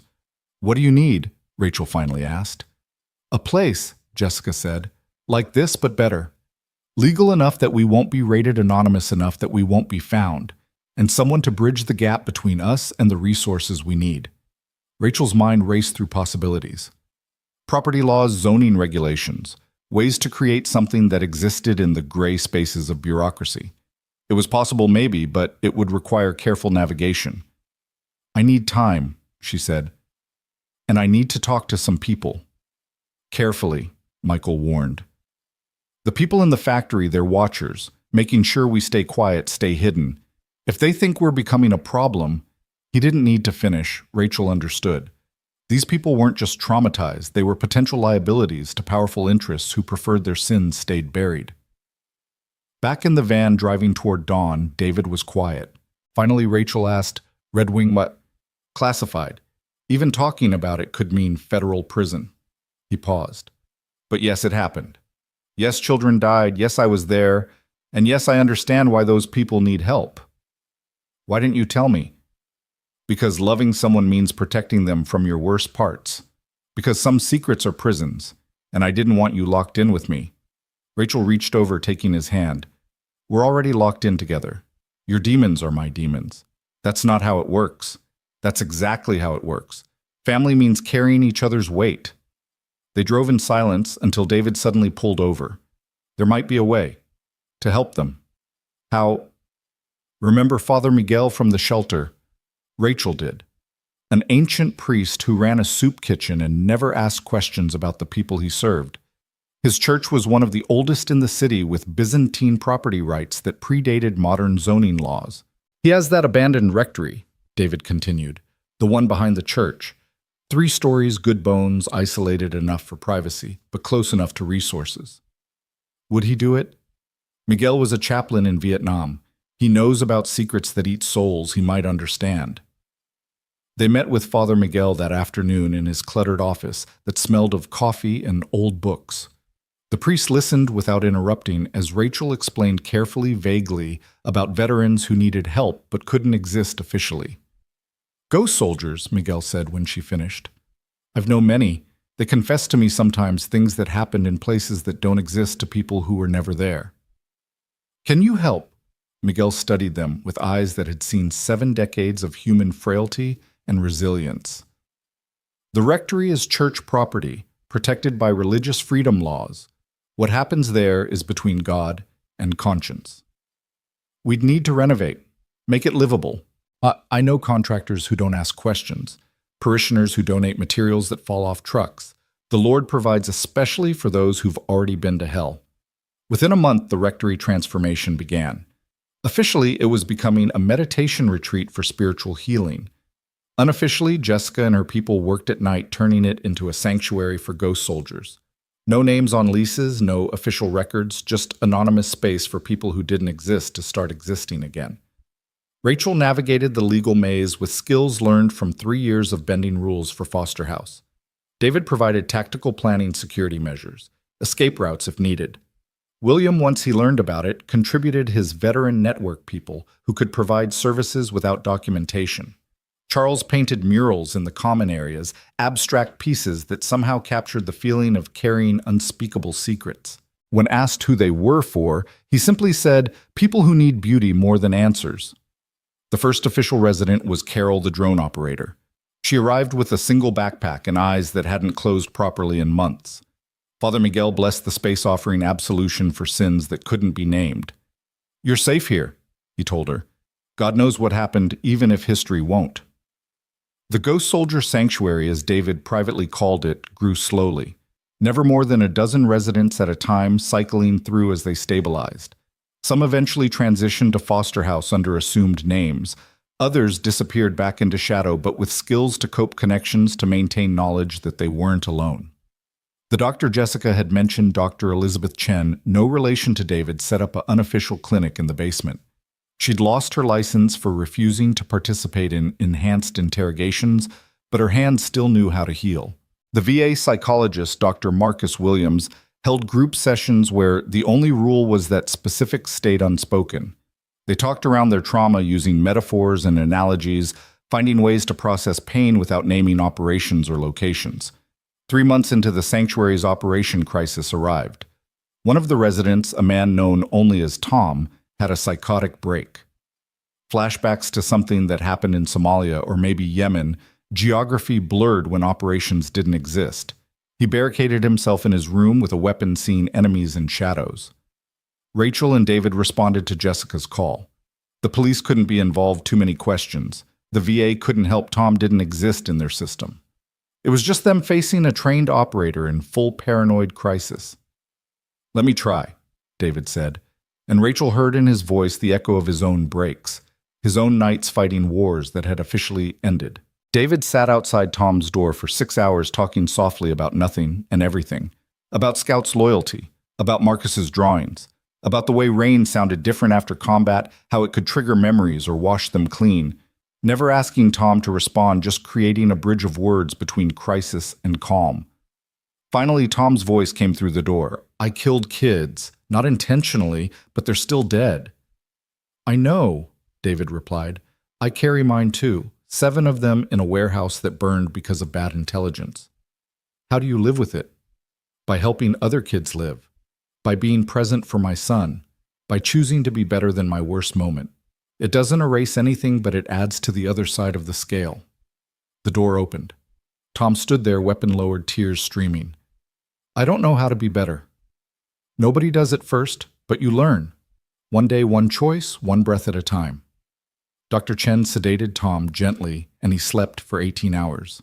When he woke, the crisis had passed, but the conversation with David had planted something, not hope exactly, but the possibility of hope. Word spread through invisible networks. Ghost soldiers from other cities inquired about Sanctuary. Rachel found herself fielding calls from people who officially didn't exist, creating an underground railroad of healing for America's most secret casualties. But success brought attention. The contractors who'd chased them through the factory hadn't given up. They watched, waited, looked for weakness. Rachel started noticing surveillance vehicles that appeared too often, faces that turned away too quickly. "They're going to move against us," Jessica warned during one of their planning meetings. "Too many people know now. Someone will talk or sell out or make a mistake." "So we get ahead of it," Rachel suggested. "Control the narrative." "How? We can't go public. Half these people would be arrested or assassinated if their stories came out." David had been quiet, but now he spoke. "We don't reveal the stories, we reveal the need." He outlined a plan that was ambitious and dangerous. Invite select journalists, the kind with reputations for protecting sources. Show them the sanctuary without revealing operations or identities. Create public pressure for official recognition of ghost soldiers without exposing individual ghosts. "It's risky," Father Miguel said, "but so is doing nothing." They chose carefully. 3 journalists with track records of ethical reporting and source protection. Rachel coordinated the visits, David provided security. Jessica managed the residents' anonymity. The stories that emerged were masterpieces of revealed truth and protected secrets. Veterans who don't exist. The shadow cost of secret wars ran in the Washington Post. No names, no operations, no specifics that could identify individuals. Just the reality that America had soldiers suffering from traumas they couldn't acknowledge, needing help they couldn't officially receive. The response was immediate and polarized. Government officials denied everything. Veterans groups demanded investigations. Civil rights lawyers offered pro bono services. And quietly, very quietly, certain agencies began reaching out. A woman calling herself Smith appeared at the rectory one evening. Government written all over her, but also something else, perhaps conscience, perhaps pragmatism. "We know what you're doing," she told Rachel and Jessica. "Some people want you stopped. Others think you're providing a service we can't officially provide. I'm here to propose a compromise." The deal was this: the sanctuary could continue, even receive indirect funding through blind trusts and anonymous donations. In exchange, absolute discretion. No more journalists, no public advocacy, no official recognition. The ghost soldiers would remain ghosts, but they'd be supported ghosts. "That's not enough," Jessica argued. "They deserve acknowledgement." "They deserve to not be in federal prison or foreign graves," Smith countered. "This is what's possible. Take it or watch everything you've built be destroyed." Rachel wanted to fight to demand justice instead of shadows. But she looked at the reality: 20 people getting help who'd had none more arriving each month, lives being saved, even if they couldn't be celebrated. "We take the deal," she decided, overriding Jessica's objections. "But we keep pushing privately. Every ghost we save is evidence that the system needs to change." The sanctuary evolved under its new constraints. Officially, it remained Father Miguel's meditation retreat. Unofficially, it became a crucial way station for America's most hidden veterans. The funding Smith had promised materialized. Never traced, never acknowledged, but real enough to provide food, medicine, and most importantly, time to heal. Some residents discovered peace. Tom, the operator who'd barricaded himself, became the sanctuary's unofficial maintenance chief, finding salvation in fixing broken things. Carol started teaching art therapy, following Charles's model, but adapting it for people whose stories couldn't be told directly. They painted their demons in abstract forms, exercising through color what couldn't be spoken in words. Others passed through briefly gathering just enough strength to continue carrying their secrets. A few didn't make it, suicide claimed 2 residents despite all efforts. Each loss hit the community hard reminder that some wounds went too deep for healing, but more survived than died. More found ways to live with unspeakable memories than surrendered to them. The sanctuary became proof that even ghosts could be saved, even if salvation came in shadows. One evening, as Rachel walked through the sanctuary checking on residents, she found David in the chapel with Tom and 3 others, not praying but talking quietly about something that had happened in Mosul. No details, just the careful dance of shared experience without exposure. "You understand," Tom was saying, "the weight of it, how it changes everything, even your dreams." David nodded. "But the weight becomes bearable when shared. Not lighter, but bearable." This was the real miracle, not the building or the funding or the official blindness, but the community. Ghost soldiers discovering they weren't alone in their haunting, that others carried similar secrets, similar shame, similar hope for redemption that might never come but was worth seeking anyway. As Rachel left them to their careful communion, she thought about the journey from that night in the rain to now. How saving one life had led to saving dozens, then hundreds. How David's courage had inspired her courage, which had inspired Jessica's, which had inspired countless others. Foster House now had 6 locations nationwide, all thriving. The Ghost Sanctuary remained singular but served as a model for similar underground efforts in other cities. The invisible were becoming visible even if some had to remain in shadow for safety. Her phone buzzed text from Marcus, now 11, and even more perceptive. "Dad's at the sanctuary again. Tell him dinner's at 7, and tell Tom his dog is welcome too. Scout needs friends." Rachel smiled. Marcus understood more than they'd told him, absorbed the fundamental lesson of their unconventional family. Everyone deserved belonging, even if they couldn't fully belong to the official world. Walking back to her car, Rachel noticed a van parked across the street watching. The watchers never fully went away, Smith had warned. They'd always be there making sure the ghosts stayed ghostly, the secret stayed secret. But that was acceptable, as long as the healing could continue. Tomorrow she'd return to Foster House to the visible veterans who could claim their service and trauma openly. Tonight she'd go home to David and Marcus, to their chosen family, built on saved lives and shared purpose. But part of her would always remain here in this shadow sanctuary, where America's most hidden casualties learned to live with wounds that officially never happened. The rain began again as she drove home, gentle this time, washing the city clean. She thought of William now, managing 3 foster houses, of Charles, whose art hung in galleries under a pseudonym because his past still followed him, of Sarah and Lily, thriving in their new life, of all the invisible people made visible, and those who had to stay invisible but didn't have to stay alone.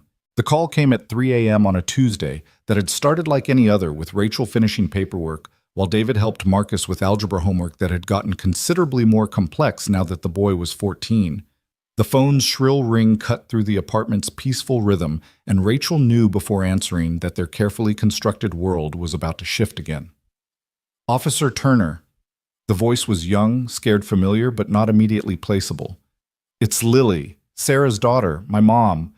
Something's wrong. She won't wake up, and there's so much blood." Rachel was moving before the sentence ended, David already grabbing his keys. Marcus stirring from his room with the instinct of a child who'd learned to read crisis in adult movements. "Lily, did you call 911? "Yes, but there's something else. There's a man here. He says he's my father. He says he's taking me when the ambulance comes. Officer Turner, I don't want to go with him." The address Lily gave was 20 minutes away, but David made it in 12 running red lights, with the kind of precision that spoke of escape routes practiced in darker times. Rachel called it in as they drove. "Domestic disturbance possible, kidnapping attempt, officer responding." She didn't mention that she was off duty, that this was personal, that Sarah and Lily had become family in every way that mattered. They found chaos. Ambulance lights painted the apartment complex in alternating red and white, paramedics working on Sarah, who lay unconscious on the kitchen floor, a pool of blood spreading from a head wound. Lily stood in the corner, a uniformed officer between her and a man Rachel recognized with a cold shock, Derek Matthews, Sarah's ex-husband, the one she'd fled from, the reason she'd been living in her car when David found her. "That's my daughter," Derek was saying, his voice carrying the reasonable tone of someone used to manipulating authority. "Her mother is obviously unfit. I have rights." The uniformed officer, young and uncertain, looked relieved when Rachel arrived. "Turner, this gentleman says he's the father. He has documentation." Rachel looked at the papers. Derek held custody documents from 3 years ago, before Sarah had fled, before the restraining order, before Foster House had given them sanctuary.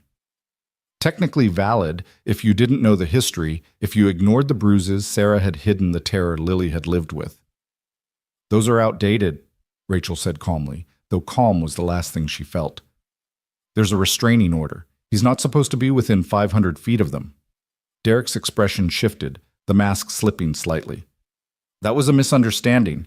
Sarah was emotional, made accusations. I've been in therapy. I have rights as a father." David moved quietly to Lily's side while Rachel engaged Derek, creating a human barrier without obvious confrontation. The girl pressed against him, trembling, and he put a protective hand on her shoulder, the same gesture he used with Marcus during nightmares. "Lily," Rachel said gently, not taking her eyes off Derek, "what happened to your mom?" "He pushed her," Lily whispered. "She hit her head on the counter. He said if I told anyone, he'd hurt her worse." Derek's face flushed. "She's lying. Kids make things up. Her mother has poisoned her against me." The paramedics were loading Sarah onto a gurney, her face pale, breathing shallow. One of them caught Rachel's eye, shook his head slightly. Serious. Possibly critical. They needed to move fast. "Lily's coming with us," Rachel stated, not asking. "Like hell she is."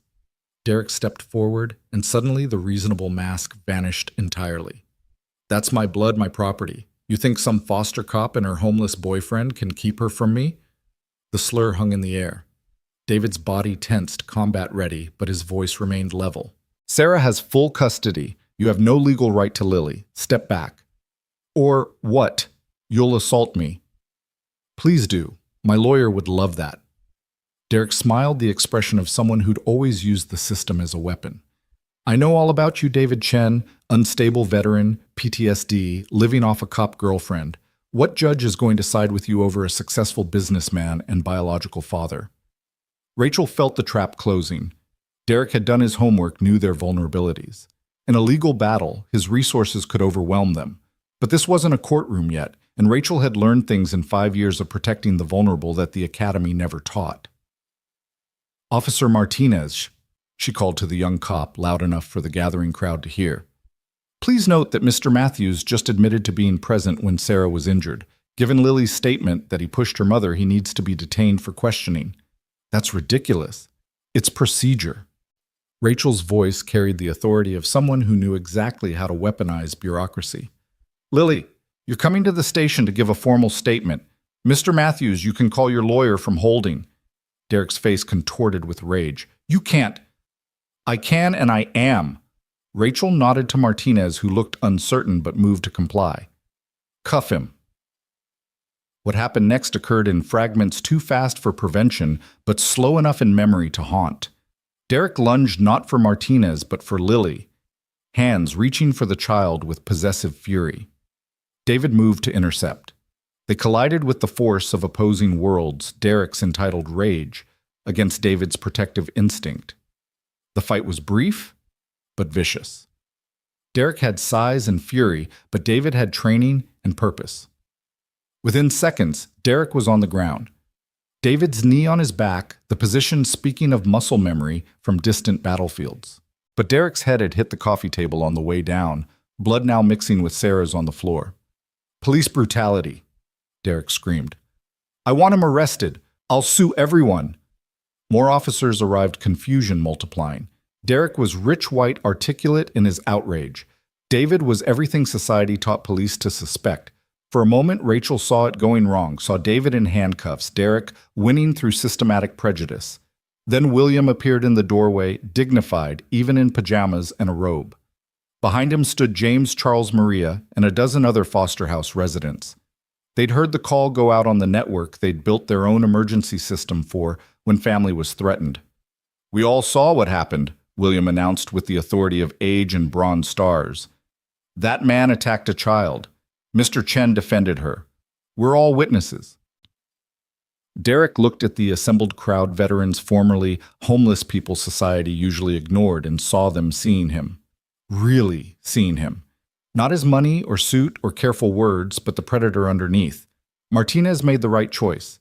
Derek was cuffed, arrested for assault, violation of a restraining order, and child endangerment. As they led him away, he snarled at Rachel. "This isn't over. I'll destroy all of you. That girl is mine by blood." "Blood doesn't make family," Marcus said quietly from the doorway where he'd been watching. "Choice does."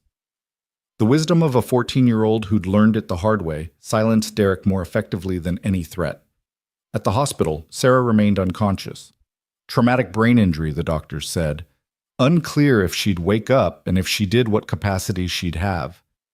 Lily sat in the waiting room, suddenly orphaned by violence, even though her mother still breathed. "What happens to me?" she asked Rachel, in a voice too small for her 11 years. Rachel looked at David, saw her answer reflected in his eyes. You come home with us. We're your emergency contacts, your guardians if needed. Sarah set it all up years ago after Foster House. She knew Derek might come back. But Derek wasn't done. Within 48 hours, his lawyers filed for emergency custody. His argument was simple and potentially effective biological father with resources versus unrelated guardians with complicated histories. He painted Rachel as a rogue cop who bent rules David as an unstable veteran with violent tendencies, Foster House as a dangerous environment for children. The initial hearing was a disaster.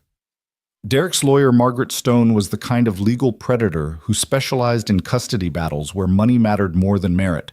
She had investigators who dug up everything David's classified missions that looked suspicious in their redaction, Rachel's disciplinary warnings for excessive humanitarian involvement, Charles's criminal record, the ghost sanctuary that looked like conspiracy on paper. Your Honor, Stone argued, we have a biological father of means and standing versus a collection of social experiments. Foster homes for criminals, secret shelters, a police officer who operates outside the law. Is this really the environment for a traumatized child? Judge Patricia Hawkins, new to family court, looked overwhelmed by the competing narratives. On paper, Derek looked stable, successful, reformed. The restraining order was old, his therapy records carefully curated showed progress, and his resources were undeniable. Rachel and David's lawyer, a public defender named Janet Ross, who was brilliant but overworked, did her best. But she had 20 other cases and no investigators. The system that had saved so many was working against them now. That night in their apartment with Lily, trying to sleep in Marcus's room while nightmares stalked her, Rachel and David strategized with the Foster House community. They needed something decisive, something that would show who Derek really was beneath his careful presentation. I might have something, Jessica said from the computer where she'd been searching. Derek's company, Matthews Industries. They have defense contracts. Some of them are familiar. She pulled up shipping manifest contract numbers, classified program codes that meant nothing to most but everything to those who'd lived in shadow operations. Matthews Industries had supplied equipment to black sites, the kind of places where enhanced interrogation happened, where ghost soldiers were made and broken. He profited from our pain, Tom said quietly, recognizing a requisition number from a place he couldn't name but would never forget. It's not enough, Rachel said. The contracts are legal even if what they supplied wasn't ethical. Judge won't care. But Senator Crawford might, William suggested. He's been pushing for investigation into contractor accountability. This connects. The plan they hatched was complex, dangerous, potentially illegal. But Lily's future hung in the balance, and they'd all learned that sometimes the system required creative pressure to bend toward justice.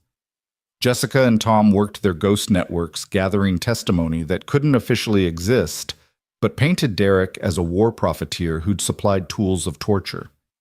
Charles created visual documentation, not evidence exactly, but art that captured truth. Maria coordinated foster house families who'd been helped by Sarah, creating a chorus of support. Marcus, showing his father's tactical mind, suggested they needed Derek to reveal himself, not just be exposed. He has a temper, Lily had told them. When he gets angry, he can't hide who he really is. The second hearing was scheduled for a Friday. Thursday night, Derek received a package. Inside were Charles's paintings, abstract but unmistakable depictions of implements Matthews Industries had provided tools that had broken bodies and minds. No accusation, no threat, just art that spoke truth. Derek arrived at court furious, his careful composure cracked. Stone tried to calm him, but rage had taken root. When he saw the Foster House contingent in the gallery, 20 strong, all people Sarah had helped. Something snapped. During cross-examination, Janet Ross was brilliant. She asked simple questions that Derek should have answered simply. But he was seeing ghosts in the gallery, recognizing Tom and others who'd survived places his equipment had helped create. His answers became erratic, aggressive. Mr. Matthews, why did Sarah leave you? Because she was weak, couldn't handle discipline. Discipline. A man has rights in his own home, authority. Over his wife and daughter, they're mine. The possessive fury broke through. My blood, my property, my right to shape as I see fit.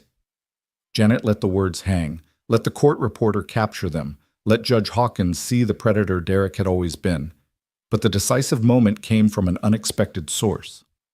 Senator Crawford himself entered the courtroom not as a senator, but as a character witness. William had called in his ultimate favor. "Your Honor," Crawford said after being sworn in, "I'm here to speak about Sarah Mitchell and the family that has cared for her daughter. I've investigated Mr. Matthews' business dealings as part of a federal inquiry I cannot discuss in detail. What I can say is that no child should be placed in his custody. The foster family requesting guardianship Officer Turner and Mr. Chen represent the best of American values. They've saved lives, including veterans under my committee's purview. Lily would be safe with them. With her biological father, she would be in danger." The weight of a senator's testimony, carefully worded to avoid classification, but clear in its message, tipped the scales. But Derek made one last desperate play. "She's my blood!" he shouted, standing despite his lawyer's attempts to restrain him. "You can't give my daughter to some cop and her broken veteran boyfriend. I have rights." "You have no rights to a child you traumatized," Judge Hawkins said, her uncertainty crystallizing into conviction. "Biology doesn't override safety. Temporary guardianship is awarded to Officer Turner and Mr. Chen pending Sarah Mitchell's recovery. Mr. Matthews, you're remanded for violation of court order and contempt."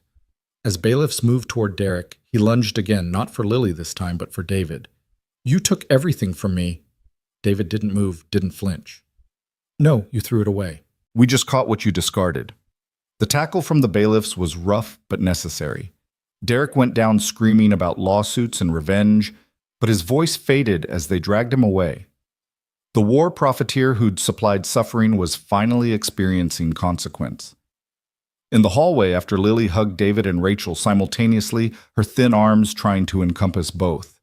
"Does this mean I can stay as long as you want?" Rachel promised. "What about Mom?" That was the harder question. Sarah remained unconscious, machines breathing for her brain activity, minimal but present. The doctors gave no timeline, no real hope, just the terrible limbo of traumatic injury. They developed a routine. Morning visits before school, evening visits after. Lily read to her mother, telling her about her days maintaining connection to a consciousness that might or might not hear. Marcus often came to understanding the weight of potentially losing a parent, offering the quiet companionship of shared experience. 3 weeks into the new arrangement, as autumn painted the city in gold and amber, Sarah's eyes opened. Not fully. Not with recognition, but opened. Lily was reading from a book about dragons, Sarah's favorite from when Lily was small and saw the flutter of eyelashes. "Mom?" Sarah's eyes tracked toward the voice, focusing with obvious effort. Her mouth moved no sound at first, then a whisper, "Lily." The celebration was quiet, but profound. Sarah's recovery would be long, possibly incomplete. The injury had taken things fine motor control, some memory, the easy confidence she'd rebuilt at Foster House. But she was alive, aware, and fighting. Derek's trial became a sensation. The connection to defense contractors and black sites carefully leaked by Jessica through untraceable channels painted him as symbol of everything wrong with the military-industrial complex. His wealth became liability, his connection suspicious. Matthews Industries lost its contracts.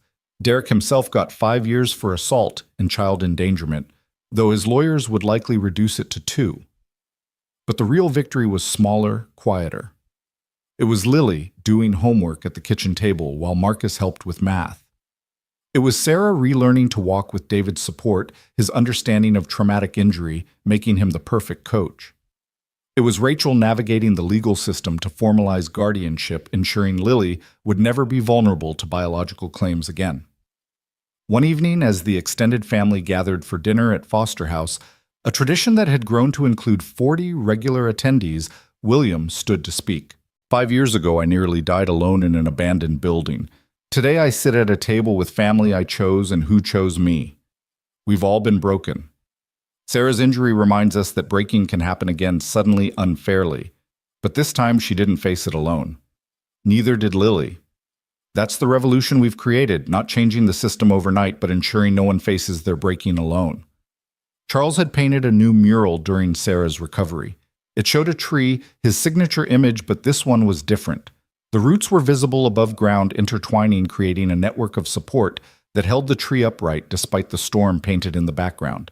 In the branches were faces, everyone at the table, and more, the visible and invisible, all connected.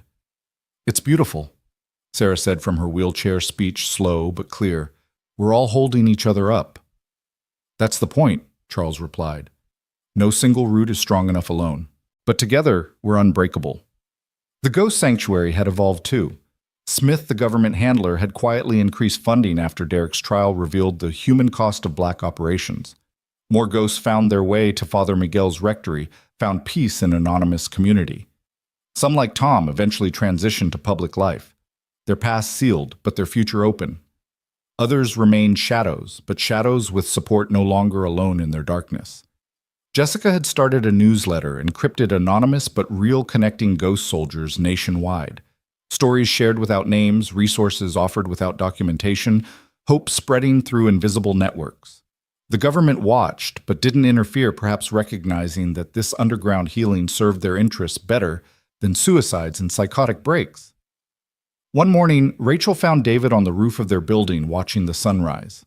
It was a ritual he'd developed, greeting each day he'd survived, each dawn, that meant another chance to be better than his worst moments. "Thinking about Derek?" she asked, joining him. "Thinking about cycles," he corrected. "Derek perpetuated trauma, supplied tools for it, inflicted it on his family. We're trying to break those cycles, but sometimes I wonder if we're just treating symptoms." "Maybe, but symptoms matter to the people experiencing them. Sarah matters. Lily matters. Every person at Foster House matters." David pulled her close, and they stood watching the city wake. 5 years since that night in the rain, their family had grown from 3 to dozens, their impact from one saved life to hundreds. The system hadn't changed much. Poverty still created invisibility. Trauma still went untreated. Veterans still fell through cracks. But in their corner of the city, they'd woven a net of human connection that caught the falling. Marcus appeared on the roof, taller now at 14, carrying coffee for all three. "Lily's making breakfast. She says if you're not down in 5 minutes, she's giving your bacon to Scout." The dog, gray now around her muzzle, but still loyal, wagged her tail at the mention of bacon. The family descended together, finding their apartment full of chosen family. Sarah was at the stove, despite her limitations, Lily helping her, the two of them rebuilding their relationship with each careful movement. William had stopped by with news about Foster House 7's opening. Charles brought sketches for a new mural. Tom and Jessica discussed expanding ghost sanctuary networks. This was what victory looked like, not dramatic rescues or legal triumphs, but breakfast with people who'd chosen to see each other, support each other, save each other, one day at a time. The revolution wasn't televised or celebrated. It happened in kitchens and hospitals and sanctuaries and courtrooms, in the quiet moments when someone who'd been invisible was finally fully seen. As Rachel helped serve breakfast, she thought about the next challenges. There would be more Dereks, more systems that favored power over people. There would be more falls, more breaking, more nights when the weight seemed unbearable. But there would also be more mornings like this, full of chosen family, shared purpose, and the radical belief that everyone deserved to be caught when they fell. The work continued. Foster House expanded. The ghost sanctuary evolved. Sarah recovered slowly but steadily. Lily thrived in the stability of a family that had fought for her. Marcus grew into his father's courage and his mother's compassion, because that's what Rachel had become, not through birth or law, but through choice and time. 5 years ago, David had saved Rachel from a knife in the rain. But the real salvation had been everything after the choice to see invisible people, to catch the falling, to build family from broken pieces. They'd created their own system, their own safety net, their own definition of home. As breakfast conversation filled the apartment with warmth and belonging, Rachel caught David's eye across the crowded room. He smiled, that expression that still transformed his face, that spoke of journey from desperate father to community pillar, from invisible to essential. She smiled back, knowing their story was far from over. Outside, rain began to fall, gentle this time, watering the gardens Marcus had planted at every foster house. The rain that had brought them together now nurtured what they'd grown. And in buildings across the city, invisible people were becoming visible. Ghost soldiers were finding peace, and the revolution of seeing each other continued, one saved life at a time. The system hadn't changed, but they had. And in changing, they'd created space for others to change too. That was the real victory, not defeating the system, but building something better alongside it. Something that caught the fallen and helped them rise. Something that proved family wasn't about blood, but about choice, about showing up, about seeing truth even when it was easier to look away. Sarah's hand found Lily's as they cooked together, relearning each other after trauma. Marcus helped Tom with computer skills, bridging generations and experiences. William told stories that made everyone laugh. Charles sketched them all, capturing the moment. Jessica coordinated the next ghost extraction. And at the center of it all, Rachel and David stood together. Partners in the deepest sense, two people who'd saved each other and then kept saving others, building a family that couldn't be broken because it had been forged from breaking and chosen wholeness anyway.